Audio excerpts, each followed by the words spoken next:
Hello and welcome to episode 33 of In PS We Trust. My name's Davey and joined with me as always is Phil. Evening, boys. And Spencer. What up, pussies? So listener, it is our end of the year episode, which means there's only one thing we're going to be talking about today. And that's the game of the year. Let's go! Let's go! So we've only got one topic today, and that is going to be that. We are going to be running through quick news as usual, and of course going through what we're drinking and what we're playing. But that should probably tide us over, because unlike the rest of the news media, we never take a week off.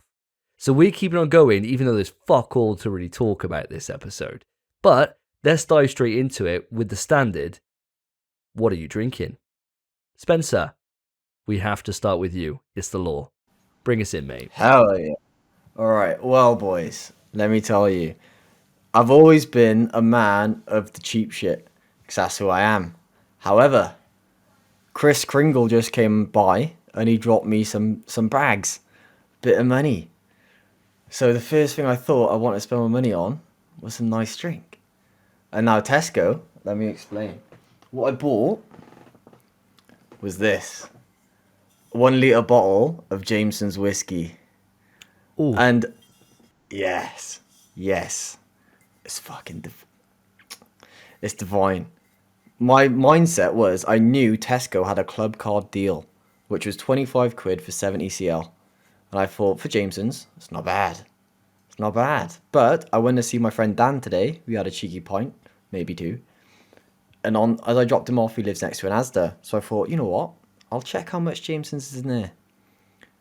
A litre for 25 quid. Ooh. Oh, Asda coming through. I mean, normally they provide us with the 3 for £4 or whatever it is, right? That deal we're normally taking advantage of. And now they're coming through the Jamesons. I mean, Jesus Christ, they cannot be stopped. They're beautiful, mate. They are, oh my god.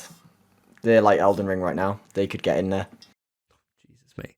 Already started with like 2 minutes into this podcast, already an Elden Ring reference. Okay. So what are you pairing with Jameson's today? Right, well, I did buy a bottle of normal Coke. But my first drink, I didn't mix it with that. I bought it with something that you said you hated before, which was Coke Cherry. However, you had the Coke Zero Cherry, I think. And this is Coke Cherry with sugar, which I think is infinitely better because everything is with a bit of sugar. Well, 100%. I mean, Mary Poppins said it best, didn't she? A spoonful of sugar makes the medicine go down, right? And the medicine in this case is Coke Zero, which is just absolutely tragic. So, yeah, 100%. I can get on board with that. It's a pretty good combination. I'll tell you what. Quick taste test, shall we?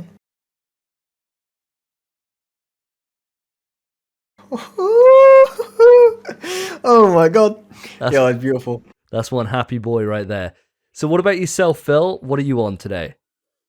Well, Davey, you can probably hear by my voice, I'm not at 100% at the moment. I had my COVID booster on Monday. We're recording on the Wednesday. And I'm actually going on a flight on Friday. So I'm trying my best to get back to 100%. So tonight, I'm drinking nothing but Lucozade and water. I'm trying to keep my liquids up. I mean, it boosted you straight to an early grave, mate. You're hanging at the minute, aren't you? I was going to cancel this episode. Yeah, so listeners, it's sheer willpower alone that's getting Phil through this episode. So please put your F's in the chat, raise a glass, and just remember that we're lucky to have Phil here today because he's literally 2 drinks away from an early grave. That's what I'm thinking. So keep that Lucozade coming, mate. Honestly, don't take any alcohol today whatsoever. I really hope I don't push the button at any point in this episode. And it's going to be really difficult because I know we're talking about our games of the year and possibly that game might feature. I don't know, not to foreshadow it, not to give it away, but potentially it might be in my list. So I've got to be very careful later on towards the end of the episode. I completely forgot about that rule when I made my list, not going to lie. Yeah, and me. We're all going to be suckered to it. So for me, lads, I was thinking about going into this episode because it is essentially we're recording this, on the 29th of December. So we're just before New Year's. You'll have heard this, obviously, listener, in the new year. So hello to next year. Hey, get that joke in now. So I was going to crack today off with a bottle of bubbly. And then I thought to myself, do you know what? I don't even like champagne. I hate it, right? I just hate it. I really hate Prosecco. I hate all this nonsense. So I thought, well, I'm not going to put myself through it when I've got the boy, Estrella, knocking about. I got 5 cans of this to go through tonight because it is a work night after all. And I've got a whole crate of it outside in the back garden where I got one for Christmas. So I'm Estrellaed up, boys. It is a good time. Good time for me. So, I think... No. I need to do a different one. So even though Spence and me are on the good time, and Phil, you're skating the line at the minute between the living and the dead, you're like Death Stranding incarnate here, actually. I think it's about time we move it on to what we've been playing. This time on NPS We Trust, what have the boys been playing? So it's been 2 weeks since the last episode, and it's been the Christmas break, so hopefully you've had some time to be able to sit down and really immerse yourself in some other worlds away from your family. Because Christmas is supposed to be all about family, but family can't really take you to a mystic far-off land, can they? So, Spencer, what have you been playing these last 2 weeks? Right, so the first game I'll talk about is a quick update from last episode. I've been playing more Call of Duty Vanguard. And as the listeners know, last episode I had a mare with the Duck and Dive trophy, but I got it. And I was yet to start the Behind You trophy, which is where you have to stealth through the mission with Paulina and get through the mall or whatever it is and try to get to the end only using takedowns. I did it. Took me 2 hours and the trophy didn't pop. So I restarted, did it again, another 2 hours, and it finally popped. And oh boy, the smile on my face. That trophy, you're right. I thought I was going to smash it, but that trophy is actually a bitch. It's an absolute bastard. It's an absolute bastard. I warned you last episode. I said I was going to do a supercut between what you said last time, which is, I'm cracked, mate. I'm cracked on the sticks. Watch me do it 10 minutes, baby, no problem. To now this humble little, it took me 4 hours. 4 hours. What, mate, I wouldn't have bothered. I don't think I would have bothered 4 hours wise. Oh, Jesus. Do you know what stopped you from getting it the first time? I'm fairly sure if you're hiding in a vent, they throw grenades in the vents. Yeah. So I think that grenade they threw damaged one of their teammates. So it prevented it from being just takedowns. And that's what prevented it. That's what I've seen online anyway. You know that around Christmas time, there's always a huge spike in people phoning like suicide prevention hotlines and things. I think that's probably one of the reasons. People get COD Vanguard and they're literally trying to go for that trophy. And they're like, do you know what? This just ain't worth living. This just ain't, no matter how much they put Christmas, music on, I eat chocolate, nothing's getting me through this pain. So I don't think you were alone this Christmas period. I think there's a lot of people going through the same pain as you. But well done, though. So you finally got it done. So that's the platinum then, I take it? It is the platinum, but I do want to say, as much as you said it was a bitch, and I'm saying it was a bitch, it is not the worst trophy on that trophy list. The worst trophy, by far, is Zombies 10,000 zombie kills trophy. Because all you have to do is get into one of the objectives, find a corner, and just hold R2. And you're sat there for like 3 to 4, maybe 5 hours, just holding R2. I had my phone positioned in between my legs, because I was sat in bed, I was laid down in bed, watching a Smash tournament. And you have to still slightly pay attention to cards, so I couldn't even properly enjoy the Smash tournament. I just had to hold R2, reload when optimal, so when there was like a gap in zombie spawns or something. For like 4 hours, man. Oh my god. But I will also say, because it was such a pain in the arse, when it popped, oh boy. I've never closed a game and deleted it so fast in my life. It did feel really nice.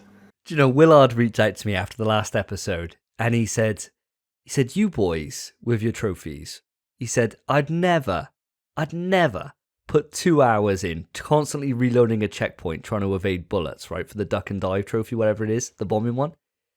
After he hears this, I honestly think he might think we're a bit mental.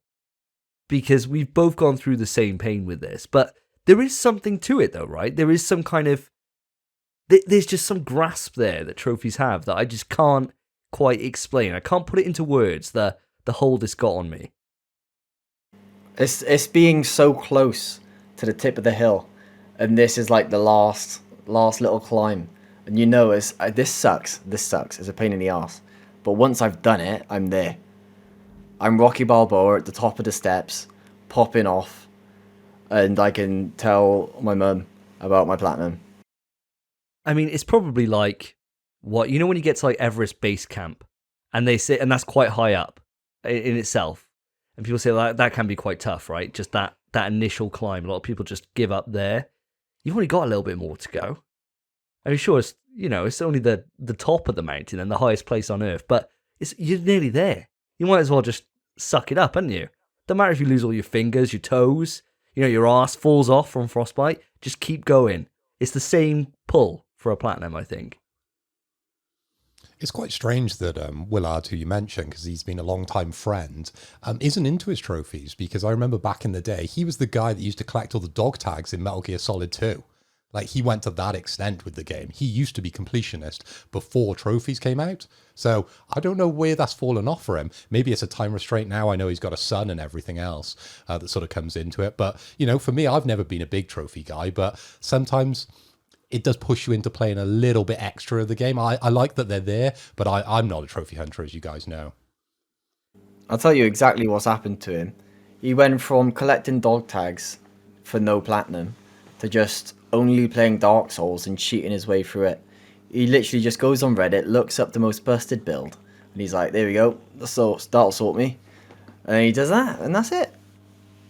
And to be fair, he gets pleasure from it, so who am I to complain? But nothing's quite the dopamine rush of a platinum. That's true. And so, well done on getting that platinum, first off, because it is quite a rare one. 0.2% I think is sitting at the moment, so well done. Have you been playing anything else? I have. So, as you boys obviously know, the listeners don't, unless they follow us on Twitter, in which case they will have already seen. We did a present swap the other day, where we all met up at a pub, had a pint or two, and we swapped presents. My present from Phil was Death Stranding Director's Cut. And now I took that home. Thank you, by the way, Phil. Thank you. Very, very much appreciate it. Took it home, installed it, but I also installed Life is Strange, because I borrowed that from you. Life is Strange True Colors, Davey. I installed both of those. And my plan was to finish Life is Strange before this episode. That was my plan, because I know it's doable. I knew I could do it. And then it could be a contender for my top 5. However, whilst me and Davey were installing Dark Souls 2 the other night, I said, because he said he wanted to watch it before, I said, do you want to watch me play the opening of Death Stranding? She was like, yeah, go on, do it. So I played the opening, and then Dark Souls 2 was done, close it down. But then the next day, I was looking at Life is Strange, and I thought, you know what, fuck that. I want to play Death Stranding. I woke up, from that night, I set an alarm, I woke up early, and I played Death Stranding, because I worked that day. So I thought, if I wake up this time, I have 5 hours to play Death Stranding. So I did it, set an alarm, played it for 5 hours straight. Yo, boys. I don't know, if people don't know, I work at Domino's, I make deliveries for a living. Yet all I wanted to do was come home and make some more damn deliveries. Do you know, actually, now you're saying this, I think I was working the Chinese on the side doing deliveries as well. So when I played that game for the first time, so maybe there's something to it. Maybe there's something there. Phil, were you doing a side gig with Death Stranding? No, I'm so jealous of both of you boys, because all I've wanted to do is deliveries in my real life. I need to pick up a side job. Paper round, mate. That would suit you. I used to do a paper round back in the day. Well, there you go. So how are you finding it then, Spence? Obviously you're probably about 6 hours in then. If you played 5 hours the other day, it's about an hour that I watched your cutscenes for.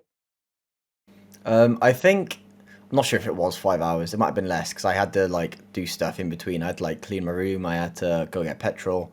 I had to get ready for work, go to work, which is like a minute up the road. It's not really much of a factor, to be honest. So I played 3 to 4 hours that day. So I'm not sure exactly how far I am. I've been taking it quite slow. I've experienced the BTs. They're horrifying.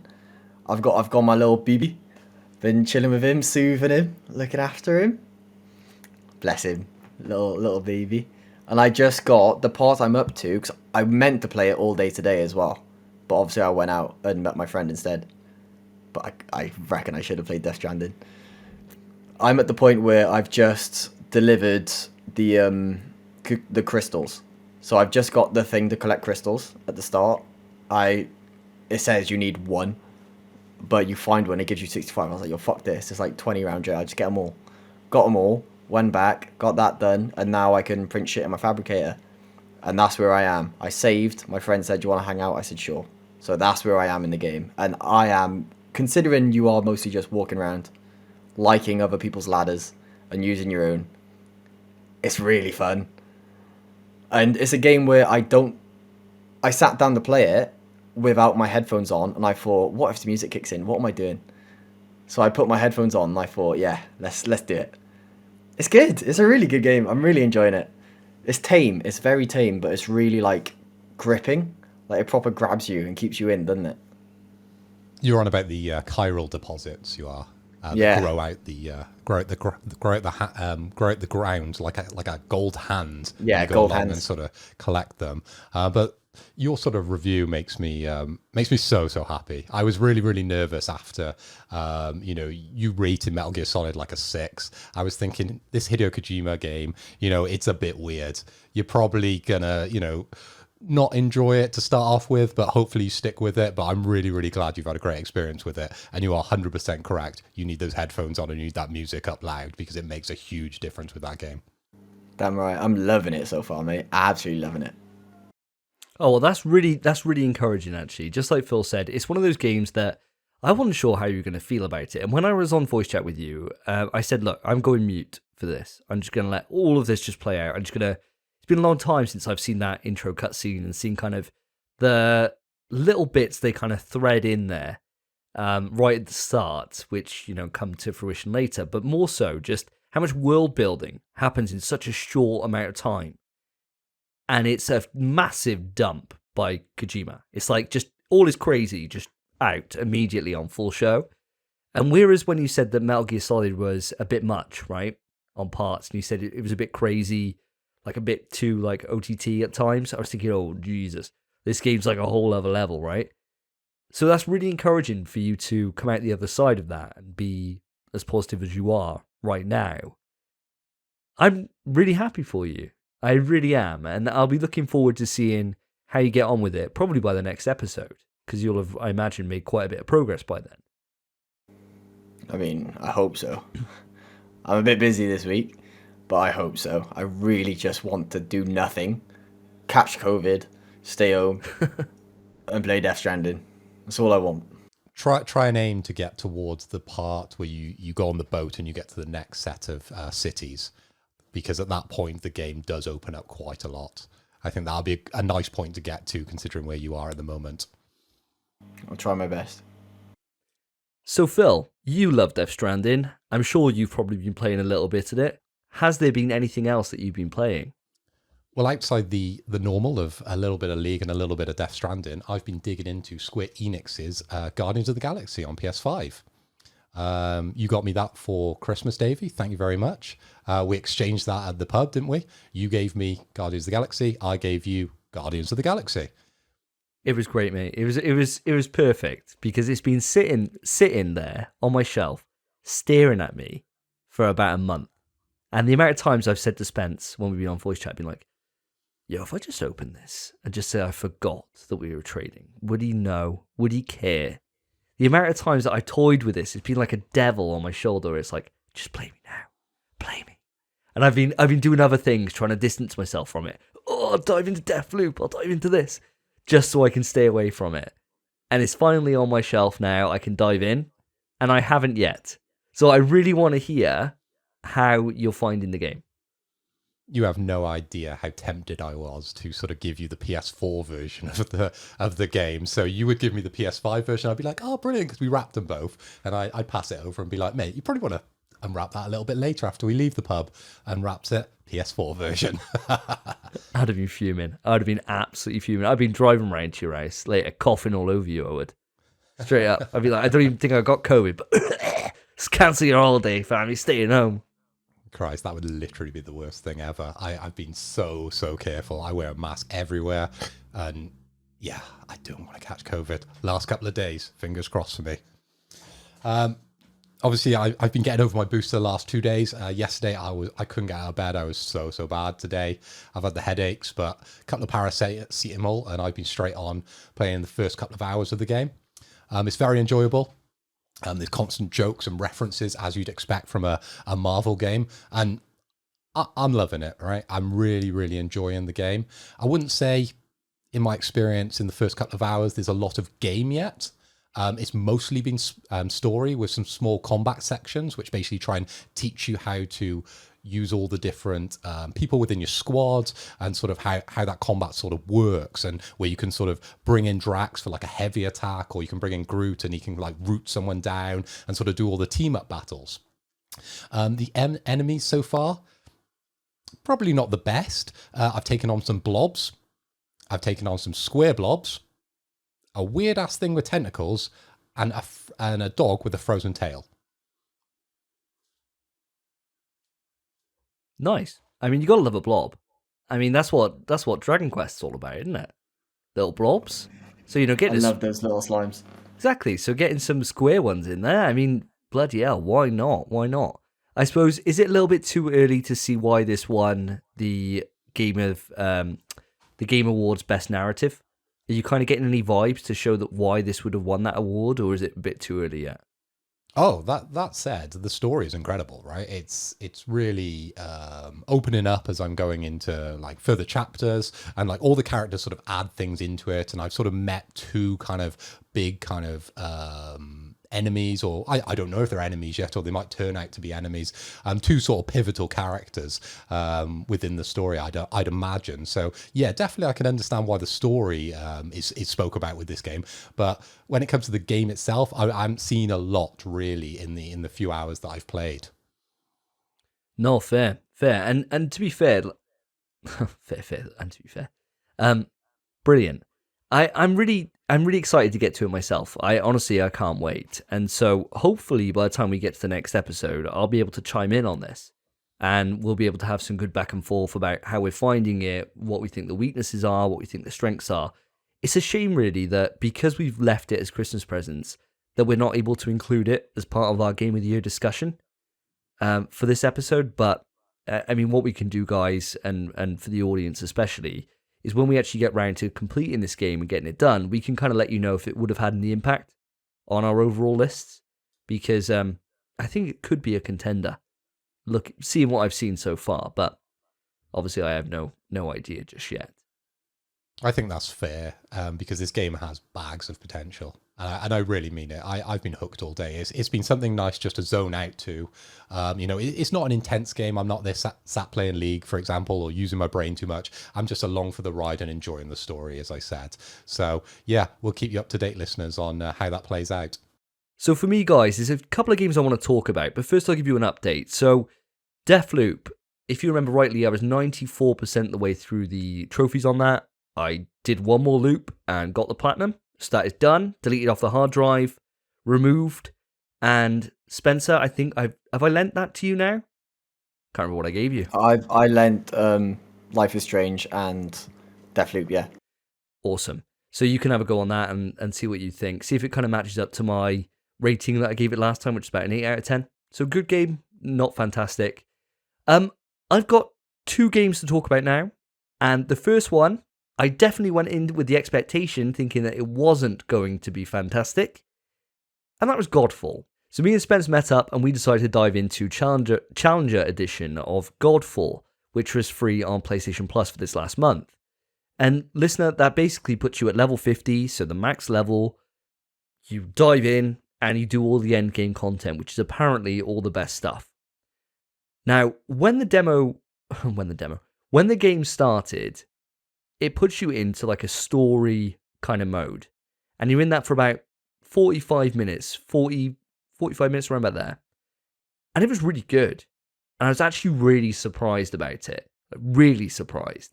The combat felt like as if it had some depth. I could feel like where it would build to. And I was actually really surprised, thinking, God, I'm going to be eating all my words on this next episode of the podcast. You finish that story mission, and then it bumps you straight up then to level 50. And then you dive into the endgame content where you can co-op with other people, and you can just do all these different like kind of towers, basically. So you fight like never-ending waves of enemies, and it gets stronger and harder, and really pushes your combat prowess. The only problem is, after about an hour and a half, I'd seen fucking everything that game had to offer. There's no depth whatsoever in that combat. And it's a damn shame, because it looks absolutely awesome. It looks stunning. It's just vacant, really, of anything. It just feels kind of redundant. It feels like a AA game back on PS3 generation. That's what it feels like. It feels like it's kind of like half-baked rather than what they wanted it to be, where it could have some real kind of separating the boys from the men kind of combat, like God of War has 2018, where you can go in and you can absolutely slap the tits off the Queen Valkyrie without even getting hit. Whereas for me, I turned it down to easy because I couldn't beat it, right? So there's that kind of separation there in skill. On this, it really felt like you're just mashing your life away and then just hitting parry. It really didn't feel too hard at all. Spence, am I being too harsh on this? You played it with me. What are your thoughts? I mean, the game was stunning. It looked really nice. Not the best I've seen. No Demon Souls, no Ratchet, not even Village, actually. Maybe less good than that, but it looked good. It looked 4K. It looked 60. But the combat had nothing. The parry was nice, too lenient, too easy, and didn't mean much when you got it anyway. You could throw your shield, that was fun. Knocked people down, gave you a free takedown. That was it, and then it had the charge. You had special abilities depending on what weapon you were using, and if it was a heavy or light, you had 2 meters for each. But they weren't even that cool, they didn't look very good. They looked worse than just an ice spawning in Forspoken. They looked worse than anything I'd seen, really, from this generation. They did not look great. And the combat just wasn't all that fun. It felt like Devil May Cry if Capcom stopped caring, I suppose. So it was fast uninstall. I'm not going to play it again. And I'm glad that we got to try the end of the game, so that we could see that even if we played Godfall from the start, it would lead to nothing. That's such a shame to sort of hear, because obviously from the developer's point of view, they're allowing you this access to kind of, carrot on the stick you a little bit, to be like, well, I've played the end game stuff and this is meant to be the best. Well, why not come back, maybe get a cheaper version of the game at CEX or something like that and play through the story? You might enjoy it, right? All I've ever heard about the game is that it looks quite good. And those are that's what you guys are sort of saying. But yeah, it's a real shame the endgame stuff really didn't stand up. Yeah, it is a shame. And I suppose this is the thing. Whenever there's a lot of discourse out in the community and people are saying that things are shit or things are great, there's always a part of you that thinks, it can't be that bad. Or it can't be that good in the case of Phil, because he's always doubting these things. I knew this wasn't going to be brilliant, but I kind of tempered my expectations to be pleasantly surprised, and it couldn't even meet those.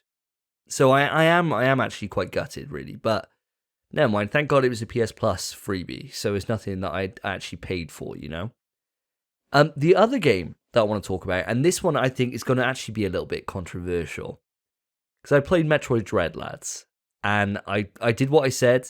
I completed it before we talk about our end of the year discussion. This game has been in contention on a lot of people's Game of the Years. People saying it's the best thing on Switch since like Breath of the Wild, and talking all this nonsense, right? Fist is better. Ooh. Fist is a better Metroidvania than Metroid. Which is... Okay, wait, hold on. What you just said, what's better, Metroid Dread or Breath of the Wild? No, it wasn't massive on Breath of the Wild. I think Breath of the Wild's a Exactly. better game. I think Breath of the Wild's a better game. Damn. Yeah. Okay. I do. Okay. I do, yeah. The issue is, right, Metroid Dread. So for people that don't know, if for the PlayStation audience you haven't ever played a Metroid, which you are missing out, especially with the Prime series, Metroid is the granddaddy, along with Castlevania, of the Metroidvania series of games, which is a genre where you basically get progressively more powerful and more abilities as you go, which opens up more of the map for you to explore, to revisit old areas and to find new ways to be able to traverse those and gain more power. And it's a repeating cycle like that. The issue is Metroid Dread doesn't let you do that. It gives you the abilities, but then doesn't give you any real reason to go back and explore. None. Throughout your course of the game, on your path, it pretty much, without giving you a waypoint marker, it guides you where you need to go at all times. So you'll be running along a very linear path because there'll be doors you can't open because you don't have those abilities, things that are blocking your way. So you're along a very linear path, and it will then just guide you to a teleporter, which will take you to another area that you've been to, which you can now explore that little bit of that area that you couldn't before, but you teleported straight to it. You then go through that area, it then teleports you to another area, where then you encounter another roadblock, which then you encounter another teleporter, and it's just this repeating loop. There's never that moment where you think, I'm going to go off the beaten path here. I'm going to go back to the first ever area of the game and explore it now that I got all this stuff. Because it kind of does that as part of the story. So it doesn't feel like you're actually making this progress like a Metroidvania normally does, where you just kind of left and you think, oh, I haven't gone to this area of the map, I'm going to go there. Instead, it's like, I'm going to take you to that area of the map and you're going to go explore it. Okay. Does that make sense? Yeah, definitely. And it's a real shame again to sort of hear that, because I actually got Metroid Dread as a Christmas present for my mum, and I've got it all queued up on my Switch alongside the Ruined King to play on my flight to America. So I'm not so looking forward to it now you've given that review, but I'll go in with an open mind, because I quite enjoy a Metroidvania after, of course, playing Fist and really enjoying that. So what are you saying, Davey? Are you saying that Nintendo are dumbing down the Metroidvania kind of style these days by just making it too obvious for players? Well, it's very much a give with the one hand and slap you right in the ball sack with the other.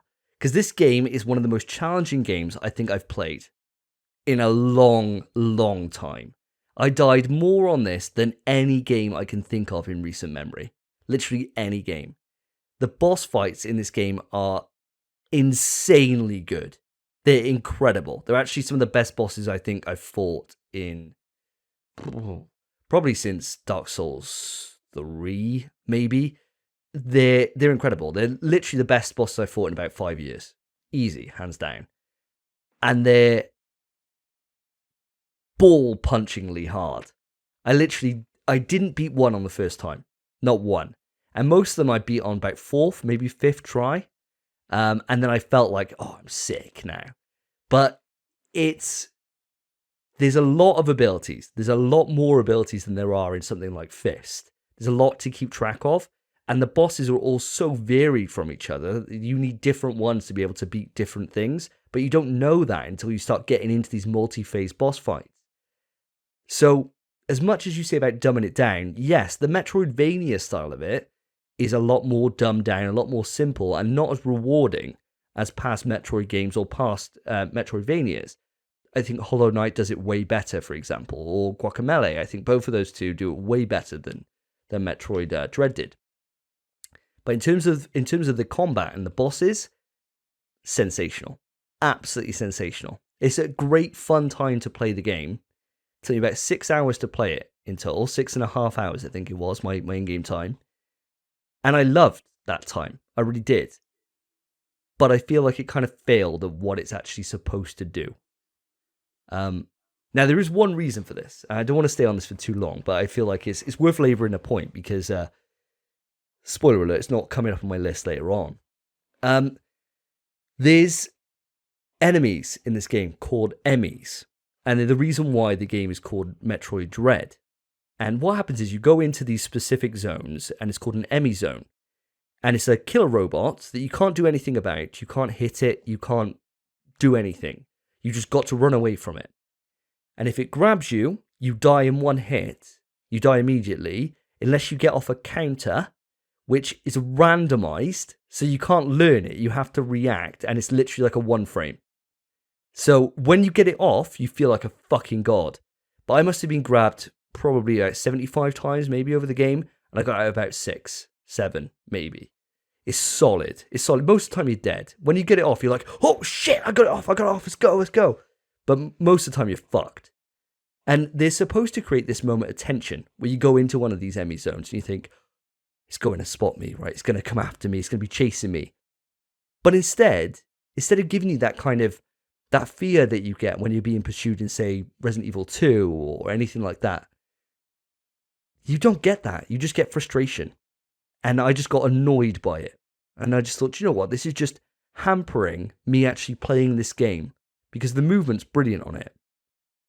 And yet you can't. You know, you got to skulk and snoop around. And the only way you end up learning it and knowing where to go and knowing how to evade these things is after you died about 15 times so you know the layout of that area.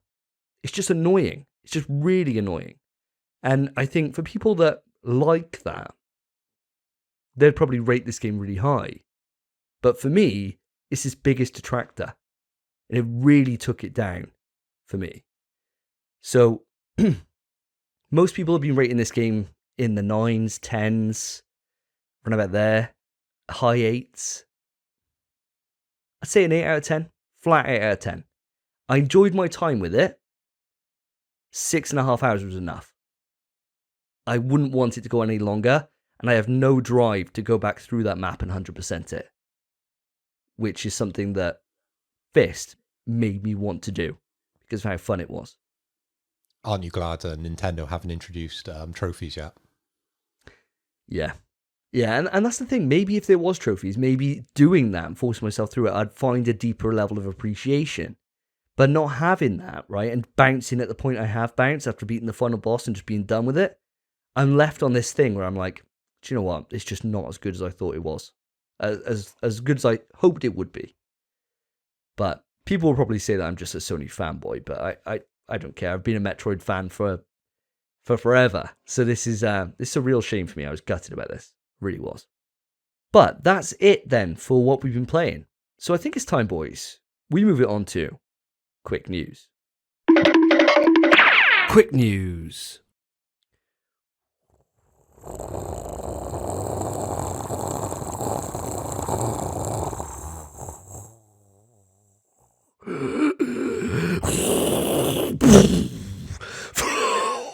Quick news. The PS5 upgrade for Final Fantasy VII Remake is now available with the PlayStation Plus version.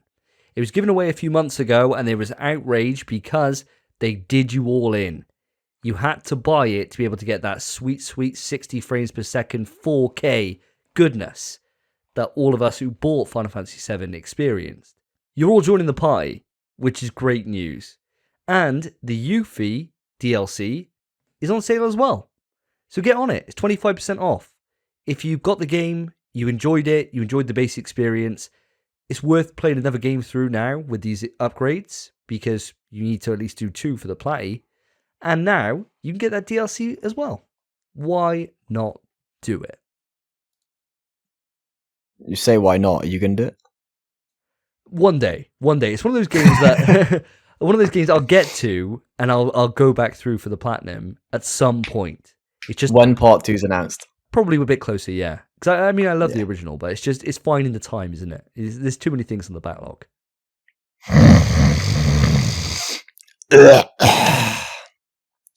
Sorry, boys, I had to clear my throat. All right, quick news. We've had the PS Plus games confirmed. They were leaked, but now they're confirmed. So this month, January, we're getting, as a PS5/PS4 game, we're getting Deep Rock Galactic, which is a mining FPS sort of game that has stellar reviews. It's supposed to be really good. We're getting Persona 5 Strikers, which is our PS4 title for the month. And we're getting Dirt 5, PS4 and PS5 versions. So we're getting 2 PS5 games this month. Not bad. What do you boys think? I'm over the moon with this, if I'm honest with you. Deep Rock Galactic looks absolutely awesome, and I can't wait for us three and potentially Willard to jump into this and just have a great time just being dwarves, shouting out loads of Lord of the Rings quotes, and just having a great time shooting bugs. You know I hate bugs, so just shoot them en masse. This is going to be a great time for me. I'm actually super buzzing about that. And, do you know, Dirt 5 looks like the kind of game that I'd be into, because I've long wanted a sequel to MotorStorm and never got it. And this is probably the closest that I can get to that with Dirt, because it is an arcadey racing game. So it's not that simulation style experience that, you know, Forza or Gran Turismo offer, which kind of puts me off those games. Being able to just go in and just, you know, pull a handbrake turn around a corner in a jungle sounds fun. And I'll definitely check it out. I can't see it grabbing me, but I'm interested. And that's more than I can say for most of the PlayStation Plus games we've had the last few months. What about yourself, Phil? Well, Davey, out of the 3 games that are offered up, Deep Rock Galactic definitely sticks out to me. But this was a game I was gifted a couple of months back by friend of the show, Eric, over on Steam, and I still am yet to play with Eric this game. But, you know, if you guys are up for it, and I'm back from holiday, and you haven't blasted through it by within the 2 weeks, then I'm definitely up for playing it. You know, out of the 3, that's the one I'd be spending my time in, definitely. I'm not a massive racing fan, as you know, or Persona, so I think both of those might just be add to the catalogue, but probably not play.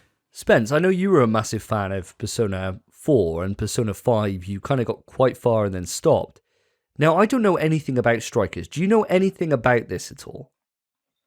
Bro, all I know is like, oh, what's that fucking shit game? People love it. It's not a shit game, but I think it's quite shit. Is it Dynasty Warriors? Oh, like a Misu. You just go in and fighting like hundreds and hundreds of enemies, that kind of thing. Yeah, like freaking thousands. They did Hyrule Warriors as well for like a Legend of Zelda clone kind of thing. It's that kind of game, but in a Persona aesthetic. So I'm pretty sure it's like that. There was a demo on the Switch like a year and a half ago, and I played that, and it was fun. But that was it. It was fun. It's definitely a game I'll try and maybe enjoy, but I like Persona mostly for the story. The combat is second to the story. Persona exists for the story because the story is great at least in 4 and 5. I played a bit of 3. It was really good, but I stopped. 4 is the best. 4 is fucking amazing. Fantastic game, and I urge people to play it. It's on PS Vita. Do it. You get trophies. It's great. Persona 5, also phenomenal. Loved by the world. People design their personalities around Persona 5. It's insane.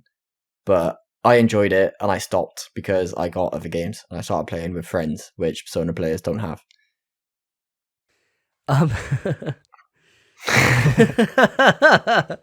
So harsh. Just that little dig right there at the end. Yeah, I mean, that sounds okay. That sounds all right. I don't know. I suppose it's one of those games, right, that you and me would turn to each other and say, how long's the platty? Shall I look it up? Yeah, go on. Cue the Google. Oh, yeah, all right. Fucking find it, hold on. I don't have a fucking clue. Nothing else to do, so that's all ask Google. Right, well, I've asked Google. It's a 4 out of 10. Easy. 40 to 50 hours. So the game has to be quite fun in order to get that platinum. There's one missable trophy. However, it only takes one playthrough. So you play through the game once, and then I'm sure it's, go back, get your trophies, and that is it, really. Okay, so Yeah. So I suppose it's one of those ones that, worth trying an hour or so, seeing how you feel, And then if it hooks you, if it gets its little claws in you, its little Persona geeky claws, little nerdy hentai claws, then Sweaty ass. Fuck it.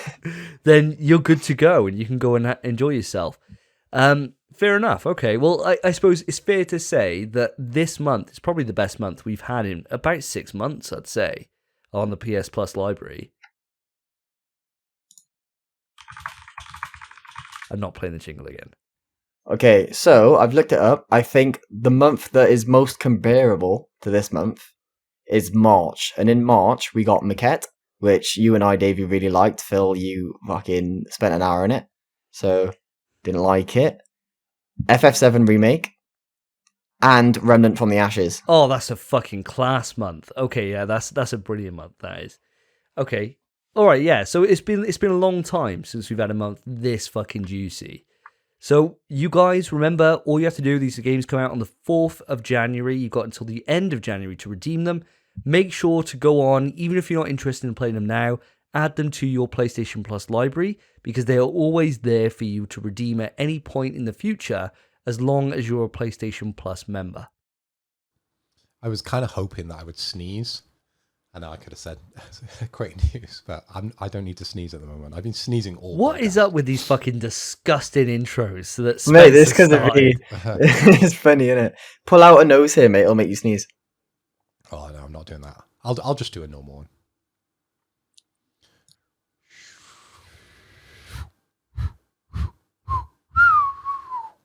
Quick news. A new game for PlayStation 5 is in development by Pixel Opus, part of the PlayStation Studios family, made with the Unreal 5 engine in collaboration with Sony Pictures Animation. Outside Concrete Genie, guys, I don't know a lot about Pixel Opus. I know that's a game both you have played. Are you keen for a new Pixel Opus game? I mean, no. Concrete Genie was a platinum at best, I think is how I'd describe it. It was decently fun. A bit charming. It was a bit charming. You overcame your bullies. You became friends in the end. Yay, nice. Because of the help of your imaginary painting friend. But it's... The only thing that interests me about this news is that it's part in collaboration with Sony Pictures Animation and in Unreal Engine 5. Because if they do it right, if Sony Pictures Animation actually get in, because they made Spider-Verse, and it is stunning to look at. That movie looks amazing. If they get in there to help with textures or animation or something, and it's in Unreal 5, oh my god, this could be a beautiful game. Yeah, I think you're right there, Spence. Concrete Genie, I suppose it goes to show something. When Sony throw their own game under the bus, right? And this game was shown in every single press conference at the time, everything. And then when it came out, they just kind of phantom dropped it. They said, oh, it's coming out on this day. And then they launched the first news about the PlayStation 5 on the same day that it was coming out. So no one talked about it. Everyone was talking about PS5. They completely just shut that game down from having any success. And then 6 months later, it was on PlayStation Plus. And you're right. If it wasn't on PS Plus, I never would have played it. And if it wasn't a quick, easy platinum, I wouldn't have played it either. I don't know really what they're going to be doing here, because the Unreal Engine 5 stuff is really appealing, especially after the stuff you guys talked about with the Matrix demo and everything. And it makes sense why they're using UE5, especially with the investments that Sony been making into Unreal, where they've been buying certain percentages. I think they own like 2% or something now of Unreal, so like a really negligible amount, but Unreal's worth a lot of money. So it's a lot of money to get that 2%. So it makes kind of sense why they're using that engine now. I think Pixel Opus just need to have that breakout game that really cements them as a great studio, because at the moment, they're probably the weakest studio we got in the PlayStation family. And they are a small studio, so you can't expect, something on the same scale as like Horizon or God of War, but you want a game that's charming, and you want something that has the gameplay bones there to back it up, and the last game just didn't have that. it's very low risk for Sony to maybe push Pixel Opus into using the new engine and sort of developing a game with it. As you said, they're not really known. Like I had to look up what games they sort of developed in the past, and I'd never even played a Concrete Genie before. Yeah, 100%. They're definitely a good studio to be able to test the waters with.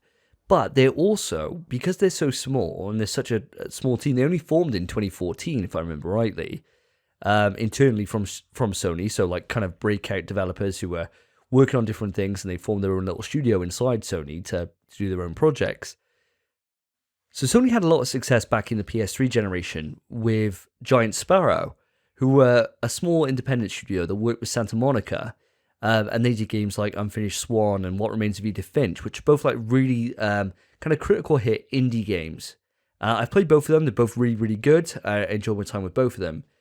And they're very unique in the way they tell this story, in the way that they're consumed by us. They're very different from any other game. And so Pixel Opus could really strike this unique ground that Sony have lost over the PlayStation 4 generation. That they had a really strong kind of foothold in back in PS3, having all these exclusives that were just so unique compared to anything else. And sure, not all of them sold very well. In fact, hardly any of them did.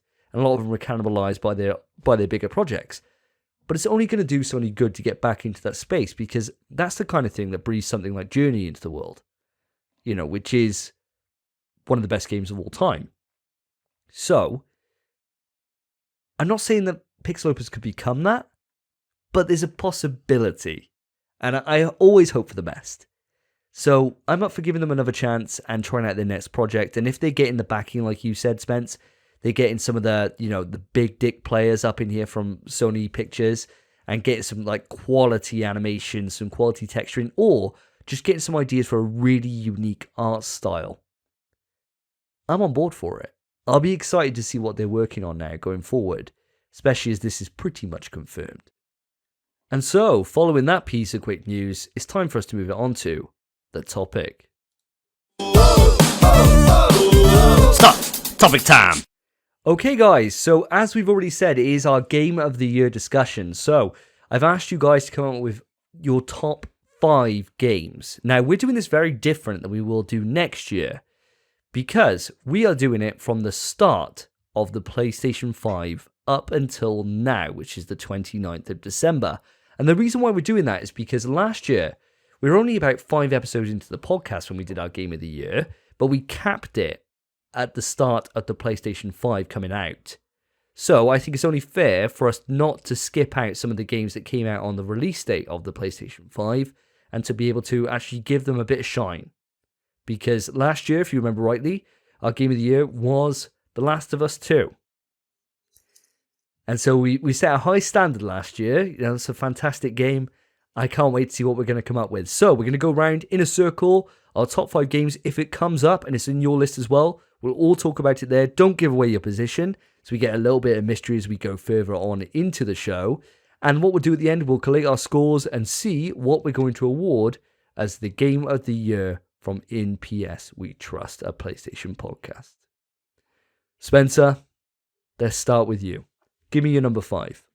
Okay, well, to give you my number 5, first I'm going to paint you a picture, right? It's Christmas Day. Your mum, bless her, she tries her best, but she bought you an Xbox. She bought you an Xbox Series X. And you open it, you're like, oh, at least I can play some games. She bought you no games. And you think, what the fuck? What am I supposed to do?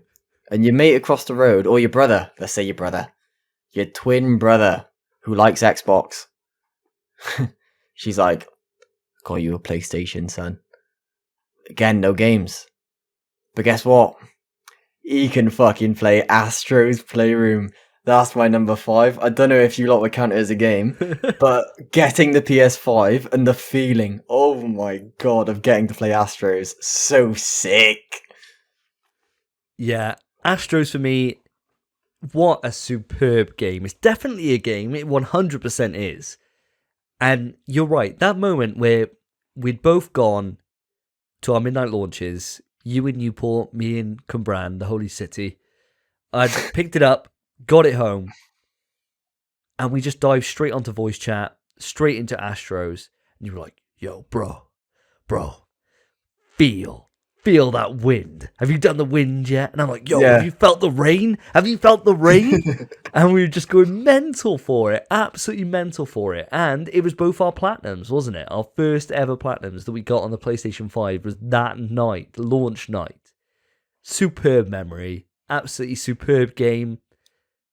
Yeah, super chuffed with that one. And the references that you got all throughout it as well, Oh. you know, with God of War and Death Stranding, Dante from Devil May Cry, and all the little collectibles that you find, you know, with the memory cards, that find out that PS1 had like some little, like, kind of little camera that you can have, and a mouse for the PS1. it's awesome. It's just awesome.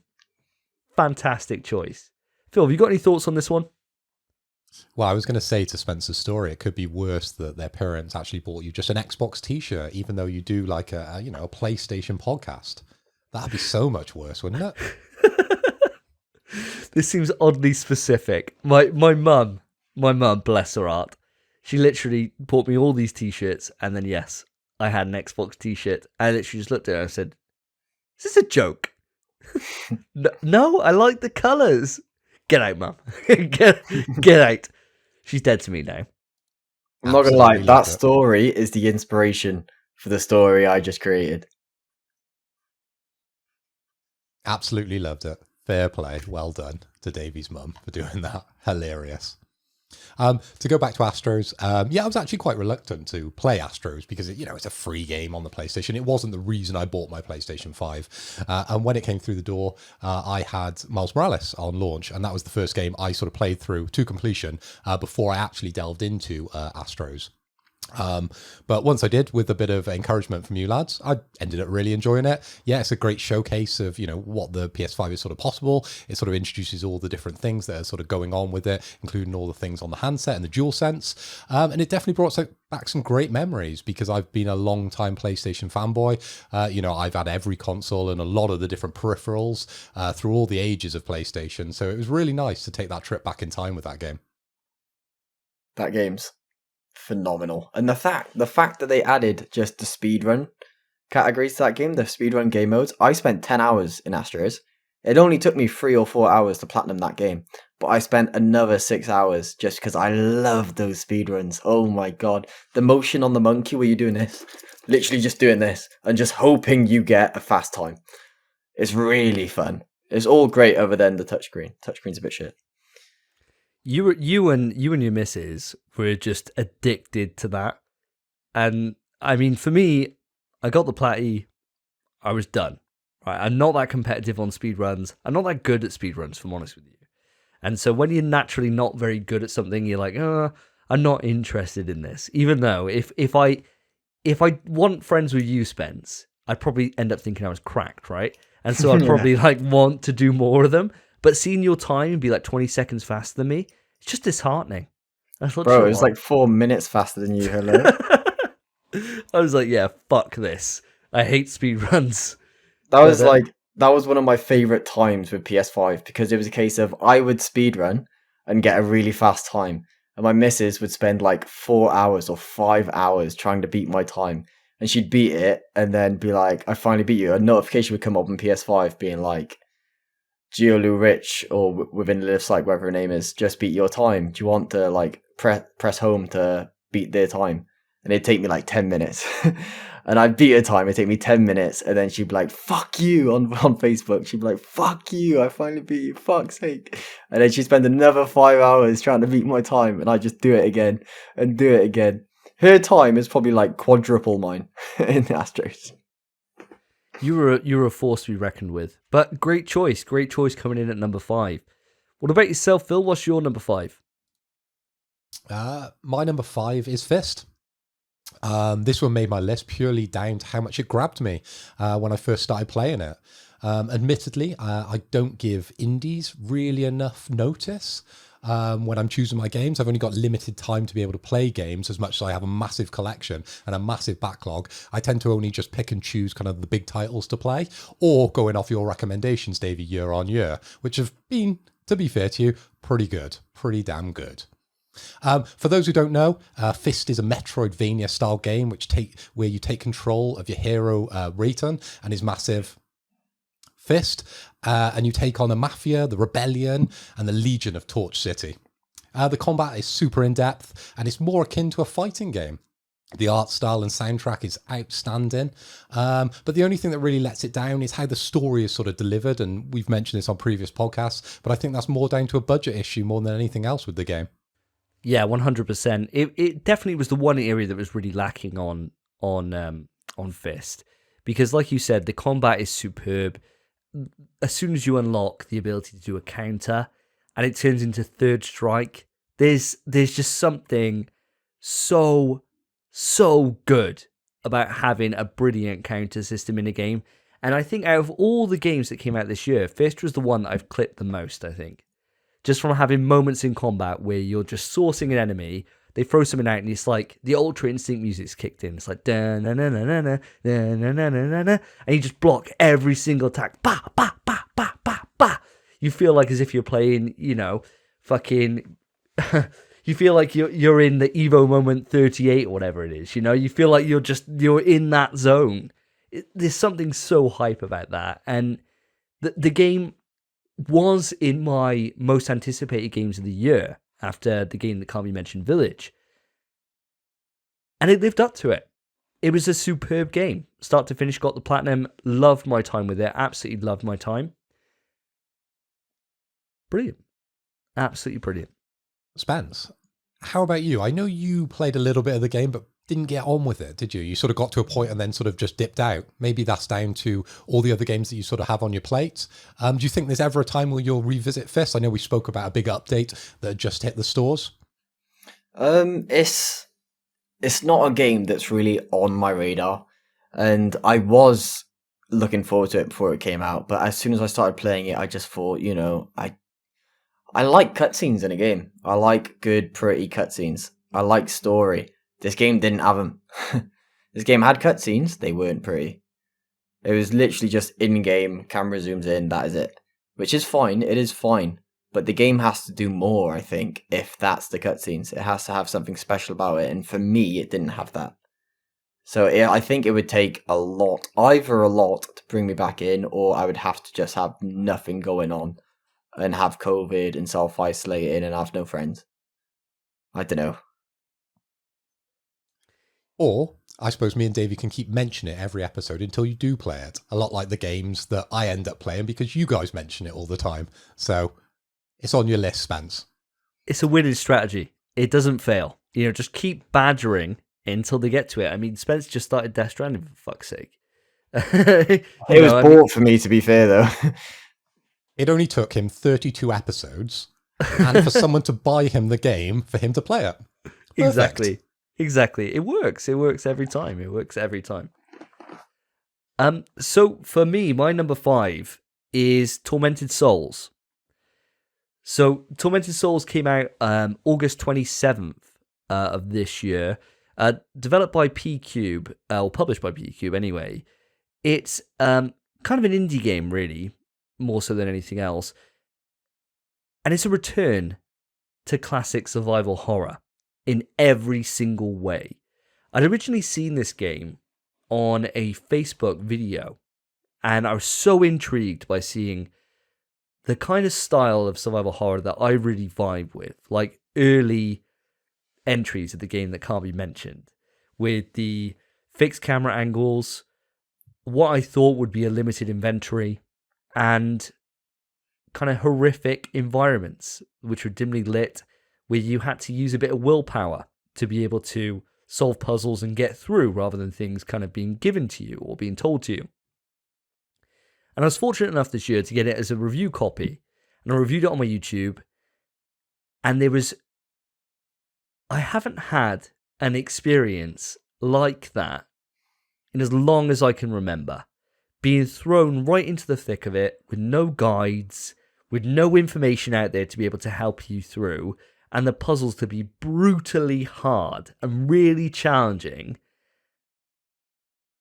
It was taking me back to the 90s in the best way possible. It was superb from start to finish. I adored my time with it. It's ropey on parts. The voice acting is horrendous. The plot overall is actually a little bit obvious, and it's not original. It's very much a Silent Hill ripoff. But if you're a survival horror fan, there is so much to love with this game.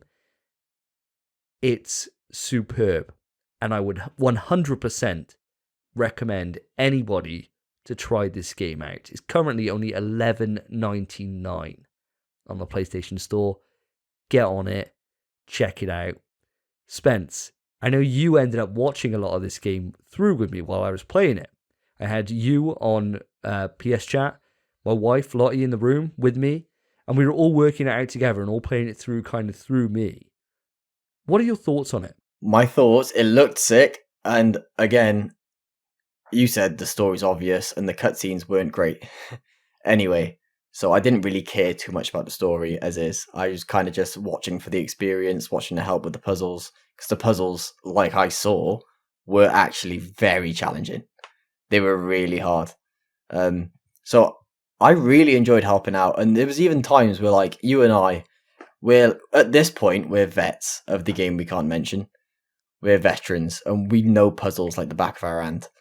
Tormented Souls, we were both just like, what? And then your wife came in and was just like, yeah, it's this. It was crazy. She was the GOAT. Honestly, I don't think I would have got the review out in time if it wasn't for her, because she was just incredible. She just could see the logic puzzle straight away, where for me, I was expecting it to be like you've got to look around the room, check through my files, see what do my files say? Is it in my files? And it's not my files. What am I going to do? Whereas my wife then would come up and be like, oh, it's a math puzzle. You just got to do this, this, this. What? Like, no, what is this? Like, I had no idea. I'm so kind of ingrained in the game that can't be mentioned that seeing a different way of doing it in more that Silent Hill kind of style threw me. But you're totally right. It was a wonderful experience to play it through with you and Lottie. It really was. It was exceptional. Phil, you haven't got to this yet? No, Davey, not just yet. But I did receive a copy of it, same as Spencer. I got it actually for my birthday. So it's been sat on the shelf. I will, at some stage, play these games, I promise you. But, it's very difficult these days to work out what I'm playing and when I'm playing, but I'm sure I will get around to Tormented Souls. I'm really excited to sort of dig into that game based on your review, definitely, that's up on your YouTube channel. Yeah, I think you'll have a great time with it. I really do. And Spence, same as yourself, I'll be looking forward to seeing how you get on when you get time to get round to playing it, and we'll see what you guys think when you play it through for yourself. So let's move on to your number 4 then, Spence. My number 4, and I think you boys, I'm not sure how much you're going to like this. I feel like it's probably on your list, and you might have put it lower down. Or I guess higher. I'm not sure how a list works, to be honest. It's closer to number 1. Let's put it that way. My number 4 is Marvel's Spider-Man Miles Morales. That game, there's only 3 songs, yet the soundtrack goes so hard. That game is sick. You're swinging through the city, and he's a bit clumsier than Peter because he's only just become Spider-Man, so he's flailing around, and you're just like, yeah, this is sick. The electric powers, when you first see them, you're like, oh my god. The story's phenomenal. Perfect time to play right now because it's based around Christmas time. It was perfect for the launch because it's set around that time. So it was just really satisfying to play. It didn't take long. Fantastic platinum. Great story. Brilliant way to bring Miles into the whole PlayStation Spider-Man system kind of thing. The universe. It was a great game. Fantastic game. But it sits at my number 4. Well, that's quite interesting you put it at number 4, Spence, because it comes in at my number 4 as well. So I guess I can talk about it. This was my first PS5 game, which I bought at launch, so that was the 12th of November, back in 2020. From a graphics point of view, it was a huge step up from the original. The PS5 really made this game shine for me, especially when I'm playing on the native 4K fidelity mode that I played the game on. I know, Spence, you don't enjoy that, but Davey, that's what we both played on, wasn't it? 100%, best way to play that game. It looks stunning with the ray tracing. I've only played the game through once, and as much as it's a great game, I don't rate it probably as highly as I do the previous version of the game. Probably because I don't have so much affinity with Miles Morales as I do with like Peter Parker and sort of the enemies as well. But it is definitely a game I do want to go back to and get the platinum, because I very much did all the side quests and every little thing within that game. And I think to get the platinum, all I need to do is just replay the game that once, so I can just mainline it. So it is in my list, and that list is so damn long for next year. Yeah, you said how beautiful the game is. My issue with it, I think maybe it might be bumped higher if I'd done this. But I played this game before I got my 4K TV, because I got it on launch of the PS5. So I played this game in 1080p 60. And that sucks. And it was only after I'd finished the game and I got a 4K TV that they added a new graphics mode, which was 1080p ray tracing 60. And I can't fucking believe they did that. It's all I asked for. I remember talking about it on the podcast back in day when we first started this thing. And I said, why is there not a 1080p? Because surely it can run at 1080p 60 ray tracing. Surely. So why not? And I beat the game and they say, oh yeah, it can. You beat the game twice for the platinum. Yeah, I did. To be fair, I beat it and the next day I beat it again. Second time I sped through it because you have to. New Game Plus is a trophy. But if that mode existed, man, I'm fuming. I played that game without ray tracing. Yeah, that's a crime, because that game was one of those moments, especially early on the PlayStation. I remember there's a scene that will just stick with me, I think, for as long as I live. And it's just after you beat Rhino right at the start of the game. And you web up onto a lamppost. And it kicks in like, this is where we come from, and we get it. City on my back, I'm committed. Or something like that. And I think it's that song. It might be the other one. Oh, oh, that whatever that song is. Anyway, this is my time. I'm pretty sure This Is Where We Come From is at the end when we finish the game. It's the final cinematic. Well, I remember webbing up onto that lamppost, right, and the music kicks in, and all I'm seeing around me is at night, and all I'm seeing is reflections, and I was just like, holy fuck. And I literally sat there and vibed for that entire song. I didn't move off that lamppost. I just stayed there, just looking round. And I haven't had that kind of wonder, I think, another time in this generation for that long. Like, I've had moments where I've been like, fuck, right? Where I like stop what I'm doing. And I'm like, Jesus Christ, I cannot believe I'm seeing this. But just that moment of just pure joy, where I just had this amazing sequence, great boss fight, see the Venom powers come out for the first time, and then just sitting there, just like, yeah, this has fucking got me. This has fucking got me. And that's why, boys, it comes in at my number 4 as well. Miles Morales coming in, doing the full sweep on a number 4. What a fantastic game. What a fantastic game. Just like Phil said, it's not as good as the original Spider-Man because it doesn't have the same emotional highs that Spider-Man has, because it doesn't have as long a story to tell. It's a very short experience compared to the original. It's about 8-9 hours as opposed to, 15, 16, 17 hours.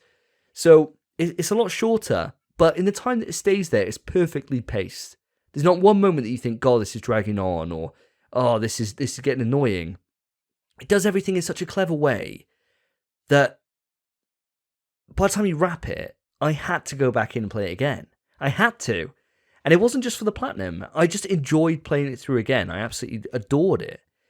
Like you said, Phil, I played it in 4K 30, ray tracing on. Can't imagine it any other way, if I'm honest with you, because it was beautiful.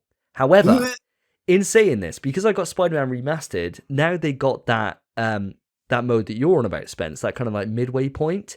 That's the way I played through on Spider-Man Remastered, and it is beautiful. It's something else. Listener, if you've got a PlayStation 5 and you have not picked up Miles Morales yet, take a look at yourself in the mirror and put your head through it, because you're a fucking mug. You need to play this game. It is amazing. It's great. I thoroughly recommend it, and so do all of us on the podcast here. I mean, even if, you're not very committed and you haven't got a PS5 yet, there is a PS4 version. If you want.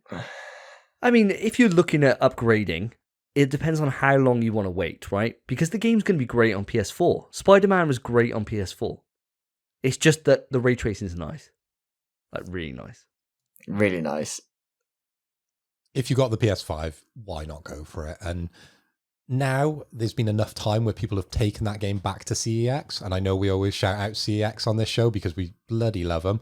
And I've just looked it up, 25 quid on a refurb. So you've got no excuse not to be playing that game. Fantastic game. So, that covers off all our number 4s. So, Spencer, it's round to you for your number 3. So, boys. My number 3 is the game that we cannot mention. Village. And I think it's Davies too from that reaction. It is, mate. Is it, and Phil's. Is it yours as well, Phil? By God, number 1 and 2 has to be mad. So, for number 3, game we can't mention, Village. Fantastic. Davey, mate, go get it. Go get it. I'll talk whilst he's getting it. Game we can't mention, Village. The opening cutscene starts and you literally see it and you think, oh my God, I've never seen humans look so good. There it is. Oh, look at that. Oh my God. Looks like shit in 240p, doesn't it, Phil? Yeah, definitely, man. I'm sure it'll look nice in the edit. Yeah, I hope so. Otherwise, shit, bit peak. But Village opens and it starts with obviously the continuation from 7, and it just looks so beautiful. And at first, when I first looked at Village, when I first saw the graphics in that game and the character models, I thought, by God, this is the best looking game I've ever seen. And it only took until I went back to Demon's Souls to realize I was wrong. But Village is beautiful in its own right. It is stunning. The gameplay is fun. There's a section of the game which we probably can't talk about because it's spoiler territory, but it is phenomenal. It is fantastic. And it's just a great game through and through. And I need to get back into it anyway for the platinum. I want to. I've been meaning to for a very fucking long time. I've done the speedrun, and I'm still excited. I'm still excited to go back into this game. This game is fantastic. What about you boys? You're making this very easy, Spence, because as you mentioned, yes, this is my number 3. So the game that kind of been mentioned, Village, comes in at my number 3 for Game of the Year. This was my most anticipated Game of the Year, and probably the game that I've been excited about for the longest period. Ever since 7 wrapped, I couldn't wait to see where they took this series. And they didn't disappoint. I personally love the way they've transitioned away from the more action-based 4, 5, and 6, as we mentioned multiple times throughout this podcast. And yeah, the game that can be mentioned these days is something to be looking forward to, especially with what potentially could come next. So let's keep away from those spoilers. There's some really memorable boss fights throughout it, and they definitely stand out. One not so much. There was way too much marketing for me. Kind of wish they'd done more with the first boss, definitely. And that's the one I would grumble about more than the one I suppose the internet pretty much grumbled about. But without going into the spoiler territory, I won't mention any names. But overall, the game just left me wanting more. And that's what a good game that cannot be mentioned game does. I gotta say, I've been covering the games that can't be mentioned now for this entire year, and it was on the build up to Village coming out. Village, like you said, Phil, that was my most anticipated game. I couldn't wait for it, and I've been a long-time fan ever since the original back in 1996. So when you get a new entry for games, if you're a long-term fan, you're often met with more disappointment than joy.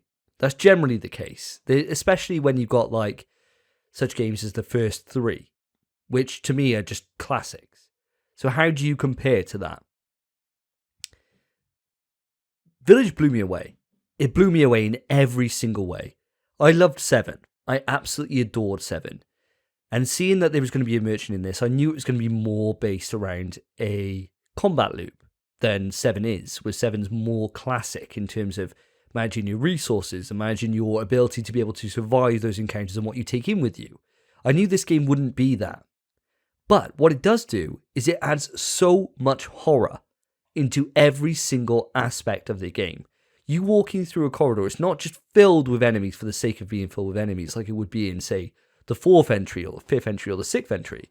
It's not. It's silence, ambience, just literally just wind blowing through curtains, which are just like just flicking in the breeze as you're going through the castle. It's just those moments of just pure silence before it all goes fucking bullshit crazy, and you're not given enough movement options to be totally proficient. You're better than you were in 7, but you're not like you are, say you're I don't know, Chris Redfield or something. You're not at that level. That reminds me a lot of one of the points we brought up on the Metal Gear Solid spoiler cast. You know, the limitation in movement definitely made the game. If you were better equipped, the game probably wouldn't be as good. Well, yeah, I mean, there's this thing that, you know, if you're doing a power fantasy, you need to be better than your enemies. So in games like the 4th entry of the game that can't be mentioned, the 5th and 6th, you're superior to them in pretty much every way. You can take way more hits, you got better arsenal, you got more ammunition, you got better movement options, you can walk upstairs, things like that, right? Whereas in this, you're not. You're limited on that. You don't have that same kind of movement, that same ability as them. But you do have an arsenal with you in this. And it's fun. It's fun as fuck to let loose on some things. But they bring puzzles back in. And they bring puzzles back in a big way. And it works. It works from the start of the game all the way to the end. But what they've done in the more recent games that can't be mentioned is they've incorporated a story which is personal to the protagonist. And for me, it stuck with me. From the moment I played the game until I ended it, I absolutely adored it. There's spectacle where there needs to be spectacle. There's quiet moments where there needs to be quiet moments. And there's just this personal sense that you need to continue, which the older games definitely didn't have. It was more of a case you get right to the end of the boss and they're like, ha ha, it was me all along. Did you not know that I was betraying everyone and that Barry works for me? There was none of that, right? It was just straight up, it's a family story from the beginning to the end. And it's the twists and turns that it takes along that path. Now, I don't want to get into spoilers here or anything like that, but when I went to rank the entire series, I ranked Village up there as I think the 4th out of the entire series. That's how much I adored this game. I loved it. And when I was talking about in Miles, where I was sitting there and looking at environments, this was the other game on my list that I did that in, where I literally just got to. There's a moment where you come out of a double set of doors. You've been underground for a little while, and you come out and there's just this canyon in front of you, and you can see mountains in the distance. And I just stood there and just looked at that for about 2 minutes. And I was just like, I cannot believe what I'm seeing here. What Capcom have done this early on with their lighting engine, with the power of the RE engine just put to full power here on the PlayStation 5, and it is superb. I thoroughly loved this game. I adored it. And to get number 3 on here, where I played so many games this year, is a big deal. It's a shame it doesn't quite reach the standard that I've got for my top 2. So Spencer, what's your number 2? My number 2, and it's the last game that I can show physically, because my number 1 I own digitally, is what I said Village looked worse than. Demon's Souls. Oh, baby, what a fantastic game. Launch title for the PS5. And I waited. Why did I wait? I played Astros, I played Spider-Man. And then I played Demon's Souls, and I was like, oh my god, look at this. You start playing tutorial area, you're like, oh, look at the light, look at the reflections, look at the fog. Enemies start coming, you start smacking them, you're like, oh, hit me. It's fucking amazing. The animations, 60 FPS, which I know you played at 30 like a monghead. Oh my god, Demon's Souls is fantastic. It's one of very few games that I've platinumed and still want to go back. it is at the top of my list of games that I've platinumed and I want to play more. Demon Souls is sick. And although the game came out, 10 years ago on PS3, even longer, and it looked like arse, I'm not going to spoil it. It's not much story to spoil anyway. Bosses are gimmicks. But it's just a sick game. The world is beautiful. The characters are beautiful. Oh my god. Great game. I think there's something to be said here that Bluepoint here, this is the game. I mean, Bluepoint have done exceptional work all throughout their entire career. I mean, what they did with Shadow of the Colossus cannot be understated here. But taking a game as beloved as Demon Souls, especially with the hardcore like Dark Souls fans, right, who played this game, and to make it better than what FromSoft did in every single way, just adding actual animations into every single like backstab depending on the weapon that you're using, and just all these extra details they didn't have to do, but they did. And that the thing to me about this game is when you spawn in or you go into a new area, it goes and it's like this this noise of like all the souls like swirling into you. Oh my god, it's so hype, man. That game, you're right, it's beautiful. It's absolutely beautiful. And certain bosses in that, like ones I'm not going to spoil because they're in trailers, are like the spider boss.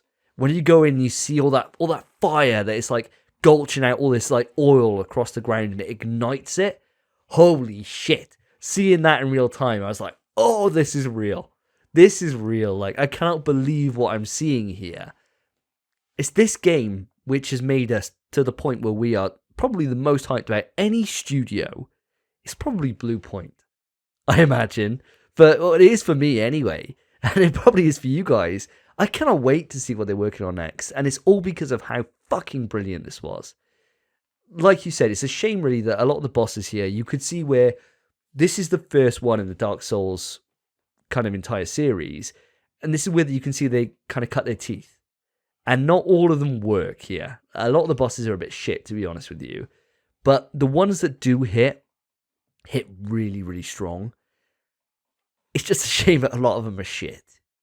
Majority don't work. Every single boss other than two bosses are just gimmicks. You just figure out what works against them and then you beat them, piece of piss. That is it. They are gimmicks. But even then, even though they're gimmicks, like he was in the trailer, so I'll say it, the Tower Knight.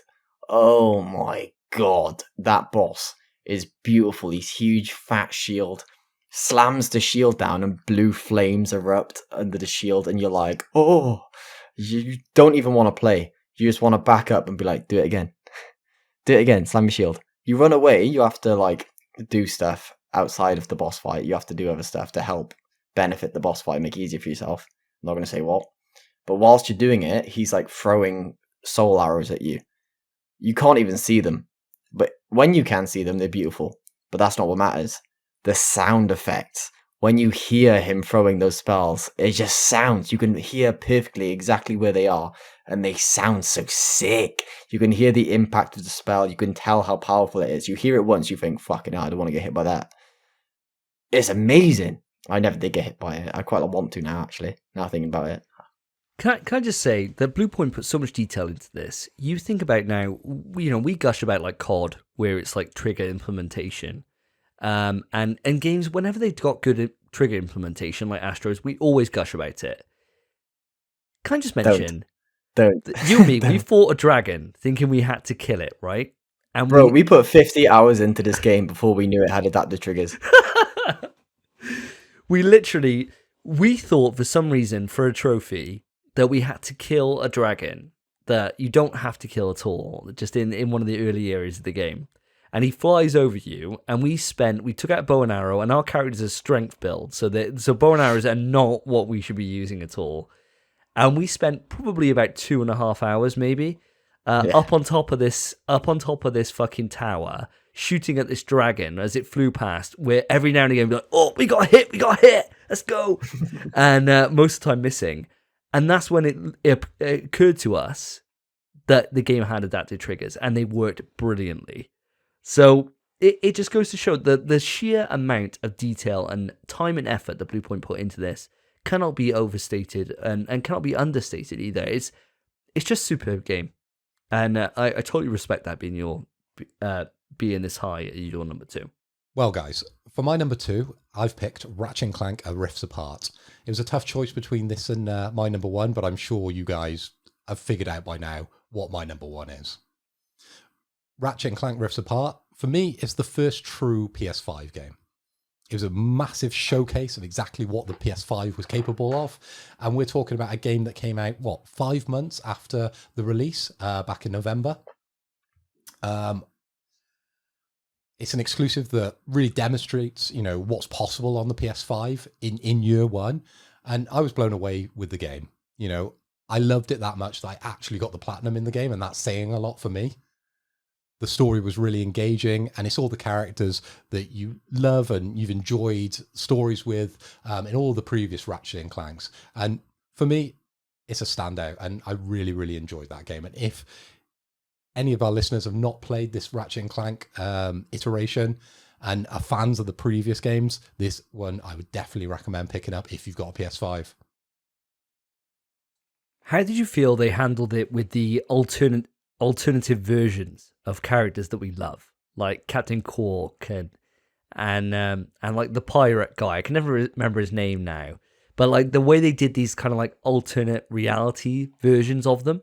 Did you enjoy that, or did you kind of wish that you had the original characters there?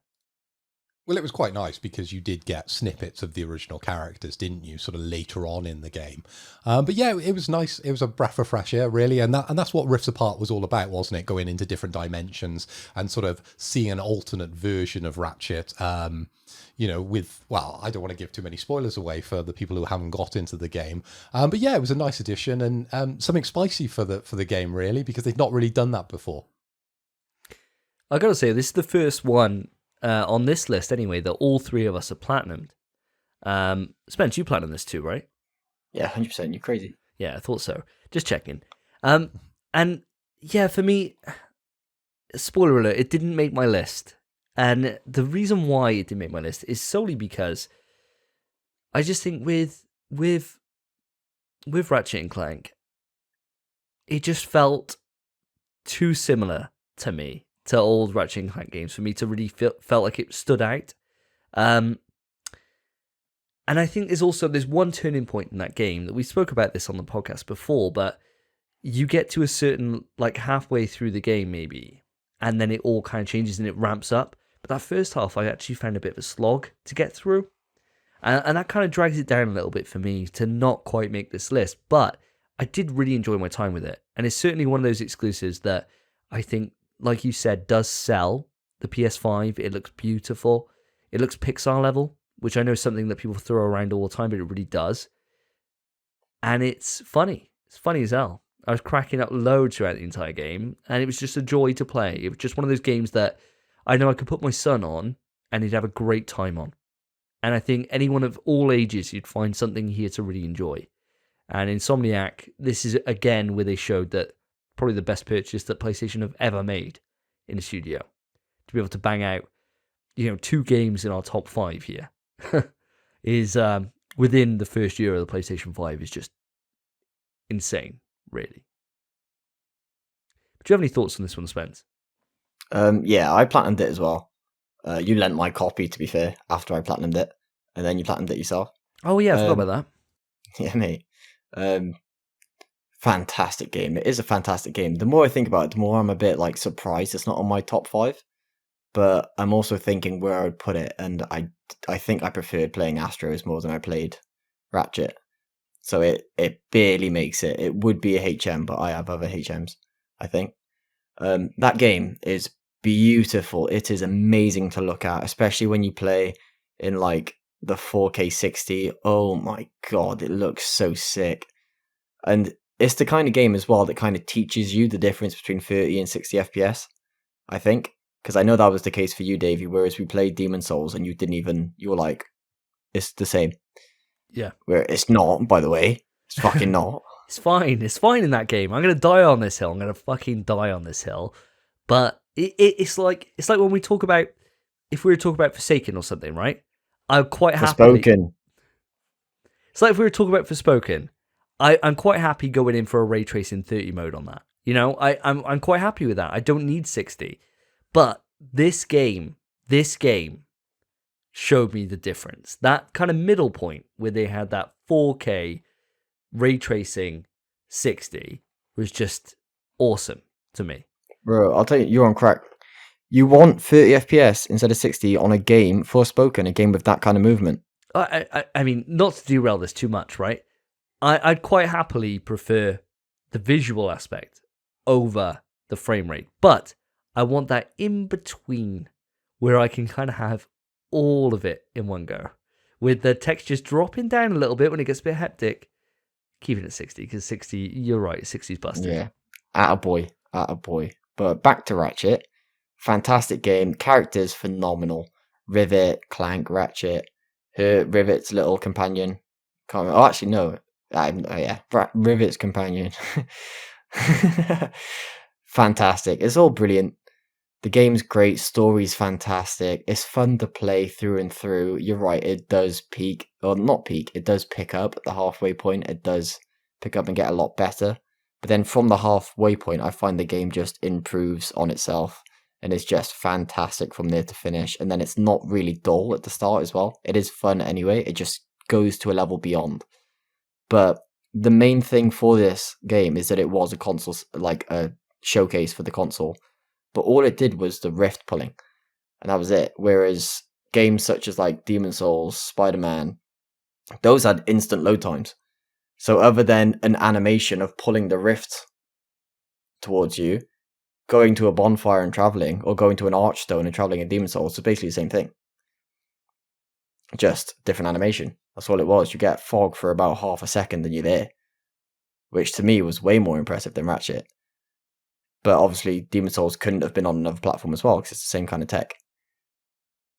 I adored Ratchet, I really did. And I loved it. And I thought for sure, I remember when I played it, I said, I think it's my favourite game on the system. And now it's not even on my top 5. So I'm not sure what happened. I think the longer I've been away from that game, I've soured on it a bit. Or I've just reminisced with other experiences. And this, you know, I've kind of thought those are better than Ratchet. It's hard though. It's hard doing this list. Doing this list for me was really difficult. I struggled so much actually writing it out. And there's so many things that even when I'm going through this list now, I know that when I listen back to this episode, I'll be like, I'm not happy about that. Or I'm not happy I didn't include this. Or I'm not happy I put this as a HM or whatever.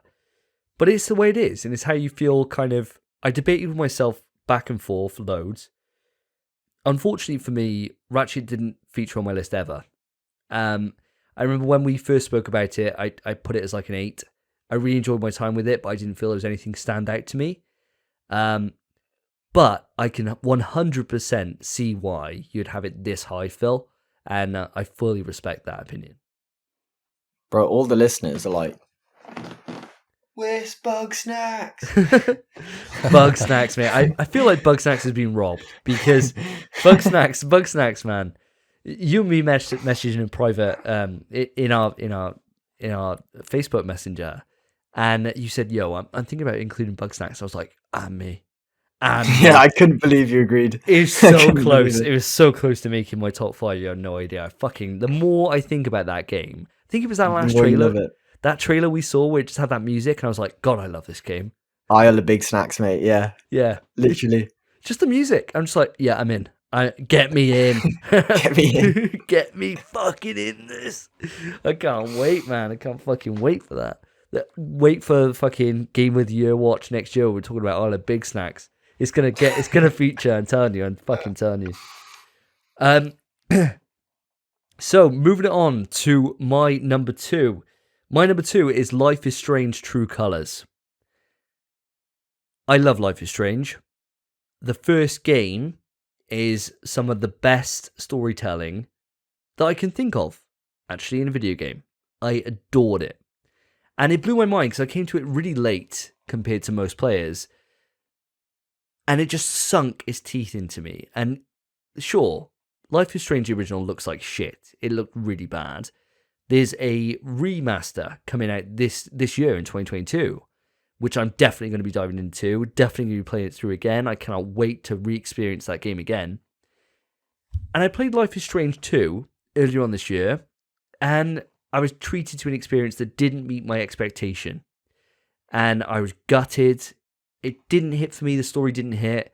And I found it really pretentious, and I found it kind of talking down to me a little bit from the white male perspective, right? It did all the kind of ethnic storytelling that is so on the nose in a Trump era of America when the game came out, that it didn't have any kind of individuality or any message to tell other than proper far left kind of propaganda, I guess you'd say, on Twitter, right? It just didn't hit with me. It just didn't hit with me at all. And I enjoyed my time with it, but it wasn't to the same level as the first one was, where it was just a personal story between two friends or lovers, depending on how you read into it, of the first game. So, going into Life is Strange True Colors and learning that the main protagonist, Alex Chen, her power is the ability to read emotion. I think, good God, this is going to be gash, right? There's no way that power is going to be fun to play as. Well, holy fuck, I was completely wrong. This game is the next evolution for Life is Strange. Graphically, it's superb. Performance-wise, from every single member of the cast, even the tiny little cast members you meet that have a few lines, they're superbly done, superbly animated. Voice acting is off the charts great. And the story's really personal, from the moment it begins until it ends. The ending isn't as good as I'd like it to be, but the journey through the entire game is sensational. And those reading the emotion powers are busted, because it's essentially Professor X level. You're reading someone's mind, essentially, but you're reading it through the aura of emotion. And you feel that emotion. It's great. It's a personalized story. You pick your own path through it, with your own choices having real impact towards the overall story and how you're perceived by the wider cast. I loved it. I absolutely adored it. I think at the time when I was to rate it, I'd rate it a 9 out of 10. I stand by that. It's one of the most memorable experiences, not just for how the story unfolds, but also for the music. Good music can make a game. We talk about games like Death Stranding all the time for how emotive their soundtracks are when you reach a certain moment and you hear that soundtrack kick in. Life is Strange 1 did that so well, where you just have like some crazy moment that would just happen, quiet, sitting on your own, looking over a landscape with just music playing, and you're just taking in what you've experienced. This game does that all the time, and each moment hurts and hits in the right way you want it to. I felt so many emotions playing this game, and if Alex Chen was real, she'd be reading my sadness and my joy as I played this game. It was a joy. An absolute joy. So I know you guys haven't played that. So, Spencer, on to your number one. The most coveted spot on your list. So, boys, I'm sure it's no surprise to you or the listeners or even people that don't listen to us, because this game won Game of the Year at the fucking Game Awards. It Takes Two. A 10 out of 10 experience. I recommend everyone who hasn't played this game, play it with your partner. If you're single, just find some bird and play it with her. It is, if you're a girl, find some bloke. If you're gay, find another bird. You know, you do you. This game is phenomenal at storytelling, gameplay, everything. Everything about it is amazing. I adore It Takes Two. I absolutely adore it. It is easily my favourite game that I've played this year. Easily. Bar none. It brought me and my missus closer together. Actually gave us something to do, because usually I'm like, can you fuck off, I'm playing a game. But this time I actually got to ask her to come play with me. It was nice. It's nice that we got to share this experience together. And I urge everyone that hasn't played this game to just pick a close friend, pick a partner, someone you love, play this game and experience it together. It is fantastic. Well, I suppose it's no wonder then that this game won Game of the Year for the Game Awards. So sick. Which I know you were really happy about. Do you know, I was originally waiting for Mr. Philip Hoy to join me on this experience. However, he decided to go to America and leave me behind. So, me and my wife are going to be diving into that this weekend. We got a child-free weekend. So we're going to be watching Spider-Man No Way Home for me second time. I kind of talked her into watching it again. And then we're going to be coming back and playing this game. And if for any reason she says no, she wanted to play Animal Crossing, then Phil, I'll be waiting for you. But otherwise, I'll look forward to informing you on how I take this game. So fucking good. So good. Oh my god. If there was a way of me taking my PlayStation 5 to America, you know I would. Oh, baby, don't give me that sweet talk now. It's too late now. I've already promised the missus. You want to play on remote play and 4G online? All right, I don't like you that much, Phil. All right, I'm not going through that. So what is your number one then, Phil? I think it'll probably come as no surprise to everyone who listens to this podcast or anyone who knows me or follows me on Twitter. Death Stranding has definitely taken the top spot, and that's the director's cut. I pretty much talk about it every episode, and it's a wonder that we don't have a button for it yet. You know, I've actually been quite conscious of it this episode to not mention it. I think it's been you, Davey, that's been bringing up Death Stranding more than me this episode, which is quite nice, actually, to sit back and see someone else obsess about the game, as Spencer's been playing through it as well. And I know you're only a couple of hours in, and I can already see you're starting to love it, mate. I feel justified in my decision to include this, as the original didn't come out while we were doing the podcast. So this is the first time I could possibly put it up for a game of the year. As you lads said, and as our viewers know, I'm absolutely obsessed with this game. And the director's cut only improves on what was a perfect game for me, the original. And probably is my favourite game of all time. And now the director's cut is improved on it with the extra missions. It's got better combat. There's extra weapons and gadgets and more roads to build. That's what we really wanted in Death Stranding. Death Stranding for me, Death Stranding director's cut is my number one game of 2021, lads. I mean, I don't want to be the guy to really shit on your choices here, but every single time we've discussed that a game could be included in Game of the Year, right? Whenever we discuss the game that can't be mentioned 2, or the game that can't be mentioned 3, or anything like that, you're always the first one to say, it's come out before, lads. It doesn't count as part of the choices. That's a terrible Phil Hoy impression, not gonna lie to you. I kind of went for the pirate aspect because he's from Bristol. So, you know, I kind of went down that route for it, for the caricature of Philip Hoy here. But this is the thing. I've never agreed with that, because I always think that you can have a game that gets re-released or remade or anything like that, and if it hits, it hits. It doesn't matter when it came out. Like Spence, I know you got a big problem with Among Us, which won awards or got nominated before, and obviously it was years after it came out. But that's when it had a cultural impact, right? I got no issue with this with Phil. I just have an issue that Phil's bringing it up now when it suits him, rather than when it actually suits us, you know, for our choices. It's always nice to have a little bit of banter on the show, isn't it? And I think that's probably why I chose to go for that viewpoint, really. But Davey, if one of your honourable mentions is Skyrim on the 20th version on on your microwave, for example, then I think I might go back to that standpoint. But for me, I'm going to stick by it this time. Death Stranding director's cut. It's my game of 2021.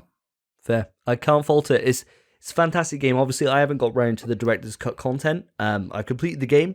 Loved my time with it. It was my favourite game of its year when it came out, which I think, if I remember rightly, was 2019.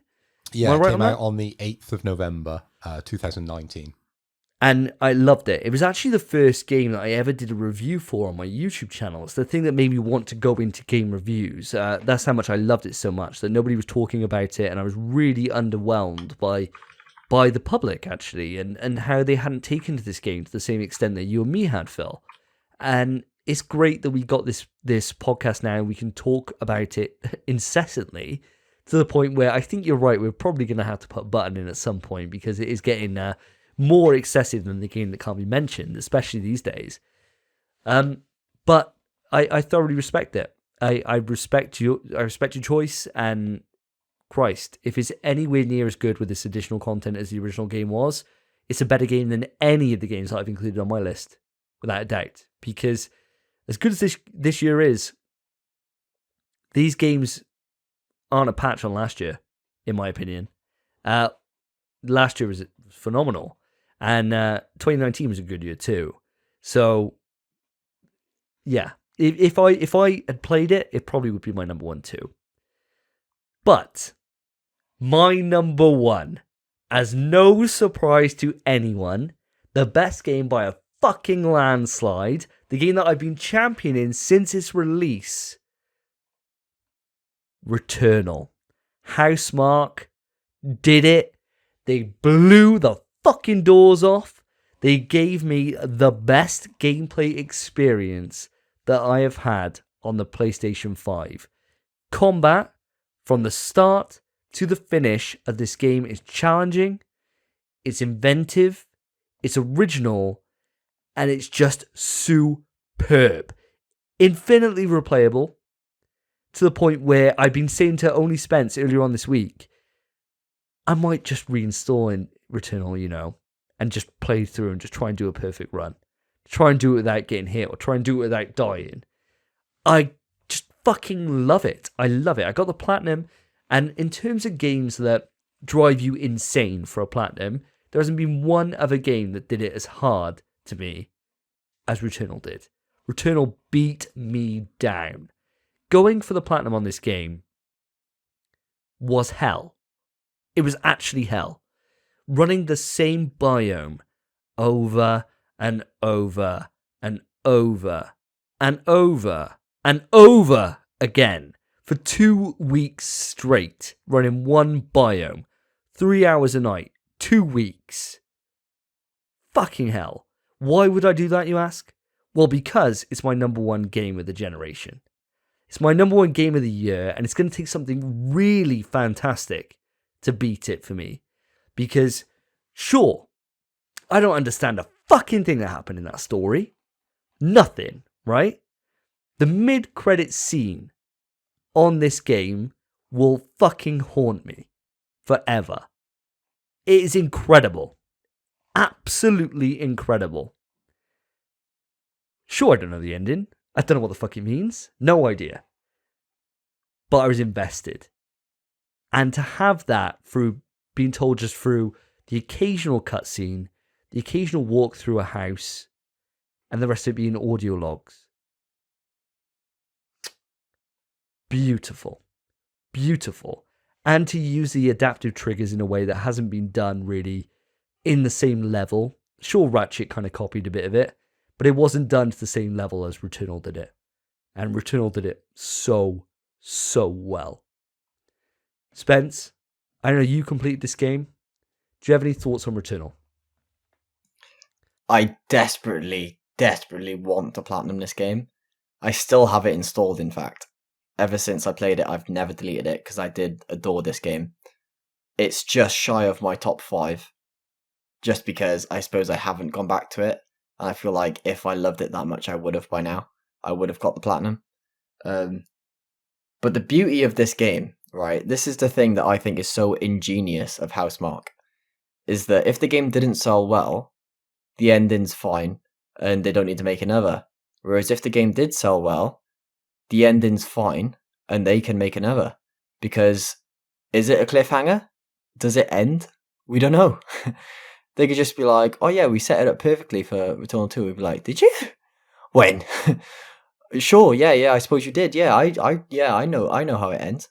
No one does. No one knows how it ends, but people will pretend they do. It's perfect for it. I've seen so many videos where people try and dissect that ending, and they're like, "Oh, it's actually all blah blah blah blah blah," and you're like, oh, "Really?" And then I listen to another one; it's completely different, right? Nobody knows. Nobody knows, and I suppose that's probably the fun part about it, right? You can read into it how you want to read into it, like a good book or something, where you can just kind of take this. You can do a fucking degree on trying to unpack this nonsense, which when the director tells you what it actually is, you'll be like, no, I've written this 5,000 word dissertation on your ending. On Returnal. On Returnal. It's definitely not that. And the guy's like, no, it's actually all a fucking dream, mate. You know, whatever, right? But yeah, it easily my number one. Easily. I know it was obvious. I've been banging on about it all year since it came out. But there it is. So that is all our choices for our game of the year. So I think it's about time now that we collate our list and we figure out if we can actually even crown a game of the year contender and how we work this out. So, boys, we've finished our top 5 lists of our game of the years, and now we've collated the scores, and we have a top 2.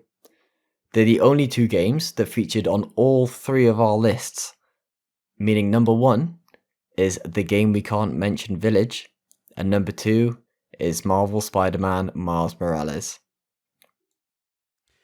I mean, it's no wonder, is it? Let's be real. Let's be real here. We all played Village. We all adored it at the time. And for it to all collectively come in at our number 3, that's a big deal. Because it just shows that our lists are quite varied, apart from 2 games that are on all of our lists. And that's why I think this has been quite interesting, really, is it shows that there's been a breadth of games that have come out this year across the PlayStation 4 and 5. But there's certain games that all of us have been interested in, and they've hit. And that's saying something. And I mean, hell, I'm in a t-shirt, for God's sake. You know, come on, I loved it, right? I fucking loved it. So I'm hyped as fuck. And I mean, we don't have a Life is Strange button. We got a game that can't be mentioned button. How are they supposed to know what button that is, mate? What game? Go on. You know what game it is. And I'm not taking the shot now, but I'll take it next episode because I'm working tomorrow. It's fucking Resident Evil, baby.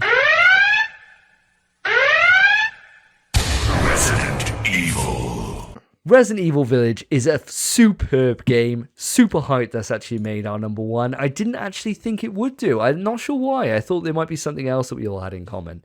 But super happy with that. What are your thoughts, guys? You happy with that? I'm buzzing with that. I mean, fantastic game. I'll take a shot next episode. Fuck it. Resident Evil Village is sick.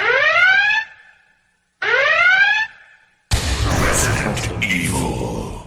Freaking class game. The story's great. The part I can't mention, which we all adore, is great.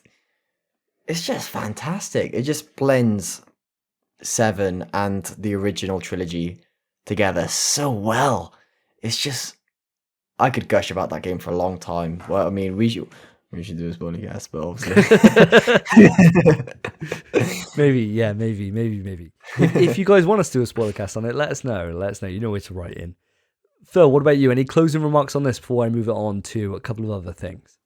I think for me, out of the 11 games that we collectively picked, Resident Evil, I'll take a shot if we're delaying the shots to... Resident Evil. I'll take a shot if we're delaying it to next episode, because I definitely couldn't take one now. I'm up to here with paracetamol. It's a worthy winner because it's a game we all absolutely love, and I agree we definitely need to do a spoiler cast if our audience wants that from us. So definitely email in and tweet us about that. Well done, Resident Evil. Well done. So guys, 2021 is coming to a close, and I've got a couple of little questions just before we close the podcast down for you. So just little things to look back on the year on and think, do you know what? It's been a great year. Sure, we've had COVID ruining everything we actually wanted to do this year again, but we did have a couple of great gaming moments, which obviously we've already gone through the games that really made a difference to us this year. But I want to know, what were you gutted that you actually missed this year? Was there a game that you think, oh, do you know what? I wish I played before this year ends. Spence, have you got anything in mind? Bro, I've got a few, but I think the main game, which I was excited to buy, but I didn't have the money until now, and I'm yet to order it. As soon as payday comes around, I'm ordering it, Frame 1. It's Ghost of Tsushima, man. The PS5 iteration of that game. That came out this year, obviously the original game didn't. But as soon as I have money, I'm ordering that game, and I am so looking forward to it. I've heard nothing but fantastic things about Ghosts. I know you've tried playing it 6 times, and each time you've just played something else. But I know that game is fantastic, and I just want it. I want the game, and I'd love to play it just to, like... Yeah, it's not a FromSoft game, but it's close, I think. I think that the height thing about it would be, if you got back into it, right, I know I wouldn't be far behind, because it's got Legends, which is a co-op based mode. So you and me, we were looking for a co-op game. We just decided to go back into Dark Souls 2, right, just to run that. But we could be running Legends in Ghost. And that's apparently incredible. Now, Yeah. I know for me, I definitely will get to this. I definitely will. I'm just not in the mood for it yet. And I think the problem is that I don't realistically think I'll be checking out this side of Horizon, because they're kind of very similar in terms of being an open world kind of game. Sure. And I'm not feeling that kind of style of game right now. So I enjoyed my time with it. I'm probably about 15 hours in. I just don't feel the need to go back to it yet. Even though I do see it on my shelf and I think, fuck, that stings, right? That stings. And it's got a really high platinum rate. So when people get into the platinum on it, they just get it done. It's like on a 10%, I think. So I need to do it. I haven't got there yet, though. I know that game is great, and to me, it's like the only FromSoft game that's, other than obviously Demon Souls from Bluepoint, it's like the only game similar to a FromSoft game that's not from FromSoft, other than Demon Souls, which is just Bluepoint's copy-paste. Well, I mean, combat-wise, it's nothing like FromSoft, right? It's literally No, nothing. but people like relate the two, don't they? Like, people think that Sekiro took inspiration, wasn't it? I mean, I think it came out after Sekiro, but I know what you mean. It does. It's kind of got a similar kind of like parry system, I suppose, to a certain extent of like Sekiro, and there's certain elements that you can kind of relate back to it. It's certainly the kind of samurai genre, which seemed to be in vogue after Sekiro came out. I think you'll really enjoy it. I really think you will, especially as how much you were enjoying the oh my god, Go on. oh Go my on. god, what's it called? Go What's on. the motorcycle game? Go on, what is it? You see, Days Gone. Days Gone. Thank you. I can't remember what it was. Especially as how much you were enjoying Days Gone, and then you kind of stopped on it. This is much better than that. It's a much better game, and I know if I could get the platinum in that game, I should be able to do Ghost. Yeah. It's just not hitting at the right time for me right now, personally. I feel like Ghost and Sekiro are the main games on my list that I want to finish before the beloved Elden Ring comes out. So you got until February to get them done then? Yes. And But we're Death also Stranding. going to beat and Death Stranding and Horizon. And me and you are going to play Dark Souls 2 and 3. Okay, yeah. All right, good luck. I'll look forward to seeing how that unfolds. What about yourself, Phil? What are you gutted about that you missed this year? I'm taking it slightly in a different direction here. I'm going for trade shows. I've really missed, since this pandemic has hit, going to Eurogamer, going to Insomnia. I really love that experience of going up and being able to try newish games on the ground before sort of playing them. You know, it's a lot of the time I've made my buying decisions based on games I've played at those trade shows, and to be, you know, some of those trade shows, they've been going ahead over the last year, but to go up there and feel 100% comfortable, to be in that room from a health perspective, you know, I'm really missing that. And I don't think that, for me personally, I don't think that's possible just yet. It'd be such a pleasure to go up with you lads, visit the con, maybe do some interviews on the ground, something for the show possibly. That'd be awesome. And then, of course, have a banging night out afterwards. I mean, that's the dream, isn't it? And we're all talking, just so you know, listener, just for full transparency, we're all in the planning stages at the moment of hopefully going across to Germany and going to Gamescom next year. So fingers crossed, the stars align, COVID fucks off, and we can actually go and do some of this stuff, because that would be super hype to be able to set up a couple of like dev interviews, or to just go and experience the show and report back on it on a daily basis for you guys in quick little half-hour podcasts or something. That'd be super hype. So I'm totally with you on that one, Phil. I think that's something that's definitely been robbed from us this year. Davey, mate, how about you? What have you missed this year? So for me, the things I've actually missed this year is actually competitive gaming. That's the thing that I've really missed out this year. Sure, I've been playing COD, and sure, I've been sourcing people from the top of the mountain, like no one's business, getting those 360 no scopes off the top, sliding down through the lava, all that stuff. But I think for me, the thing I've missed is getting sunk into a deep fighter. And the game I've actually gutted I missed out on this year was Guilty Gear Strive. Because that game came out right at the start of the year, and it ticked all the boxes for me in terms of a game that I know I'd love, a game that I know I'd enjoy. And I just didn't jump on it there and then. I think I was too far up the PlayStation 5's arse at the start of the year, that I was too into the experiences that we had, that I thought, you know what, I'll sleep on it. And that's the worst decision you can make for a fighting game, because you just get bodied. Getting to it 6 months later is a death sentence, because all the casuals have gone, just the hardcore left, and it's the hardest of hardcore that haven't moved on to new content in Street Fighter 6 or new content in any other game. They stay in there. So they're going to fucking whoop you. And I've just missed out on having local tournaments, the game when it was budding, where people were trying it in local before it got dropped. I wish I'd actually played it. And I'm gutted about that. So next year, 2022, I'm getting into a fighter. I don't know which one it's going to be. I don't know if they're going to be pulling out a DBFZ2 out the arse, or if it's going to be Street Fighter 6, which we're all praying for.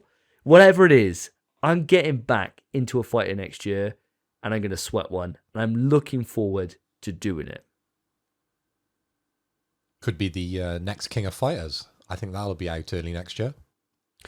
That's true, actually. I missed the beta on that. And I've heard nothing but rave reviews on that, saying they've simplified KOF, which to me is good. You don't need like 5 different types of jumping in kicks, Just one's fine. You don't need like 10 different blocking animations and 15 different fucking parry mechanics. Just keep it easy, right? It's better for everyone. So yeah, maybe that's it. Maybe that's it. But I keep an open mind, but I really just want to get back into that scene. Spence, obviously, you've been playing Smash competitively all this time, and I've kind of been playing bits with you. I think I put like 93 hours, I think my Switch told me, that I put into Smash this year. So I have been playing, but I haven't been competing on the level that you have. Are you interested in getting back into like a traditional fighter for this next year, or are you quite happy just focusing on Smash right now? I mean, unlike you, I did buy Strive, Guilty Gear, and I did really enjoy it. I played Giovanna. She's a rushdown, my kind of character. Loved her. But I'm playing it on PC, and I literally only ever played with my friend Brandon, Demon B. I never attended any locals or anything, and I'm sure it would have been great if I did. I would have loved it. But I didn't kind of give the game as much as I could have. So if I was able to, with a new fighter, these last few days, I've been watching loads of Dragon Ball Fighters. I love that game. That game is so sick to watch and to play. And it's just making me kind of want a fighter again. I haven't played Mortal Kombat 11 in a long time. If I could get a new stylish fighter similar to Strive or similar to Fighters, I feel like I'd happily jump in. I would love it. Give us Injustice 3, Mortal Kombat 12. Bring strives to PlayStation, but with less buffer because it has the worst buffer out of all the versions of the game. Fucking anything, really. I'd happily play Strive again. Mate, buy Strive. Just buy Strive. I think for me, I just want what we were talking about in the last episode. MVC2, Iron Galaxy, come on, pull it out your ass. Fucking make it. Leave this Battle Royale nonsense and bring back what the boys want. Bring back a competitive fighter, the best of the best, baby. That's what we want. But, I suppose, leaving that pipe dream to the side, guys, what has been your favourite gaming moment from this last year? Phil, let's break tradition. Let's start with you. What's been your favourite gaming moment? Okay, Davey. Well, my favourite gaming moment came right at the start of this year, and it was the point that the PS5 was dropped at my doorstep. Amazon delivered, and to see that beauty stood there, I was in awe. I couldn't wait to unwrap it and get it set up. And considering the amount of problems that so many people had getting a PlayStation 5, mine was very easy. I went on Amazon at 9 o'clock, pressed a button and bought it straight away. I don't know what's so hard about that. Yeah, I got mine straight away and it was installed that day and I was playing Miles Morales. And it was an incredible feeling. I'm a big hardware guy and I just loved getting that new bit of kit, getting it all set up on my TV. And yeah, I was buzzing all day about it. I've got to echo those thoughts. It's not my favourite gaming moment, but for me, it's my first ever midnight launch. And That's crazy. I know, it's mad, isn't it? And I've been saying, and I'm sure it's been tongue-in-cheek when I've been doing this podcast, but it's been semi-serious as well. It's not that hard to find one of these consoles. If all three of us could get one on launch day, when it was probably the most competitive, can't be too hard, surely, right? Just putting a bit of fucking common sense out there. I literally went on, day pre-orders went up, went online, ordered it, no issues whatsoever, went midnight launch to game, picked it up, literally, I don't think I've smiled so much as when I was in that queue and I fucking picked it up and I got home, Summer was in bed, fast asleep, tiptoed upstairs, right, plugged it in, knew I had the next 2 days off work and just caned it. And I just could not believe holding that DualSense in my hand, just being like, fucking hell. I cannot believe it. I cannot believe it.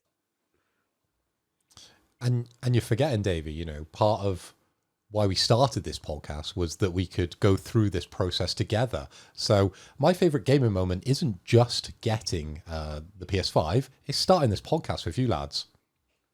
Oh, that's fucking lovely, mate. That's fucking is lovely. Nice That's sentiment so to end nice. it, isn't it? That was really I'm normally nice. very negative. Oh, that's so nice. It has been. I mean, this last year has been brilliant because, you know, we've done this podcast and thank you to you, listener, for joining us on this and our experience playing through the PlayStation 5, our anticipations, our letdowns, our disappointments, our pop-offs. Everything we've experienced this last year has been fucking awesome and it's been better for doing it with you guys listening to us and just doing it with you two lads, man. The homies. Just fucking chatting about PlayStation every other week for a couple of hours a night. Drinking excessive amount of lager. Always a good time, right? Always a good time. Something I look forward to. It's been fucking brilliant. I was going to say, I literally remember the midnight launch as well, because obviously I midnight launched as well. Getting that console, man. Oh my god. I've never walked to my car so fast in my life. I had the box in my hands and I was like, fuck. Got into my car and then I knew I was safe. As soon as I was in my car, I was like, I'm not getting mugged now. I'm fine. Drove home like this. I was buzzing. Biggest smile on my face. I got home, walked upstairs, and it was like, the smile never went. I opened the box and I was like, oh, is there? Grabbed the controller. I was like, oh, it feels so nice. It feels so much better than DualShock. DualShock felt like arse until you got used to it. Plugged it in, booted up Astros. Oh my god. That smile lasted like a week. I had college the next day at 9 a.m. and I stayed up till 7 playing that PS5. Dude, it still makes me smile now. When I literally see someone's post and they're like, I just got my PS5. And I literally smiled and think, I can't imagine this year without it. Like, I know. cannot imagine going through this last year without it. It's been fucking incredible. That moment where it's like, ding, ding, ding, ding. That little boot up sound, I'm like, I remember that time I was like, oh. Oh. Spence, going back to your point about being mugged, I was very lucky with my previous employer that I got to pick up a PS4 pre-release. And there was a moment I was on the train going home that people on the tube actually noticed that in a gap in the bag it said PS4, and I saw people literally freaking out on the train that I had one. So that sense of dread that someone is going to take that console from you, and it wasn't even mine, right? I was shit scared. So yeah, God, as soon, like I'm quite glad that I got my PS5 to the door, because that baby was mine. That Amazon guy was probably gutted when he realised what was in it. He's like, fuck, Yeah, my job probably. wasn't worth this. Fuck's sake. I'd have fucking gone, mate. I'd have just gone. Ooh, it never Imagine got there. that. Imagine the review on that. Opened my Amazon box to my PS5. It was empty. Just bricks in there. He just put bricks in, sealed it back up. He's like, you'll never know. You'll love playing Ratchet on this. Yeah, play it on this brick, mate. It's an Xbox. I'm just sat there with Miles Morales, and there's not even like, a manual in there anymore that you can read. I'm just sat there reading the back of the box.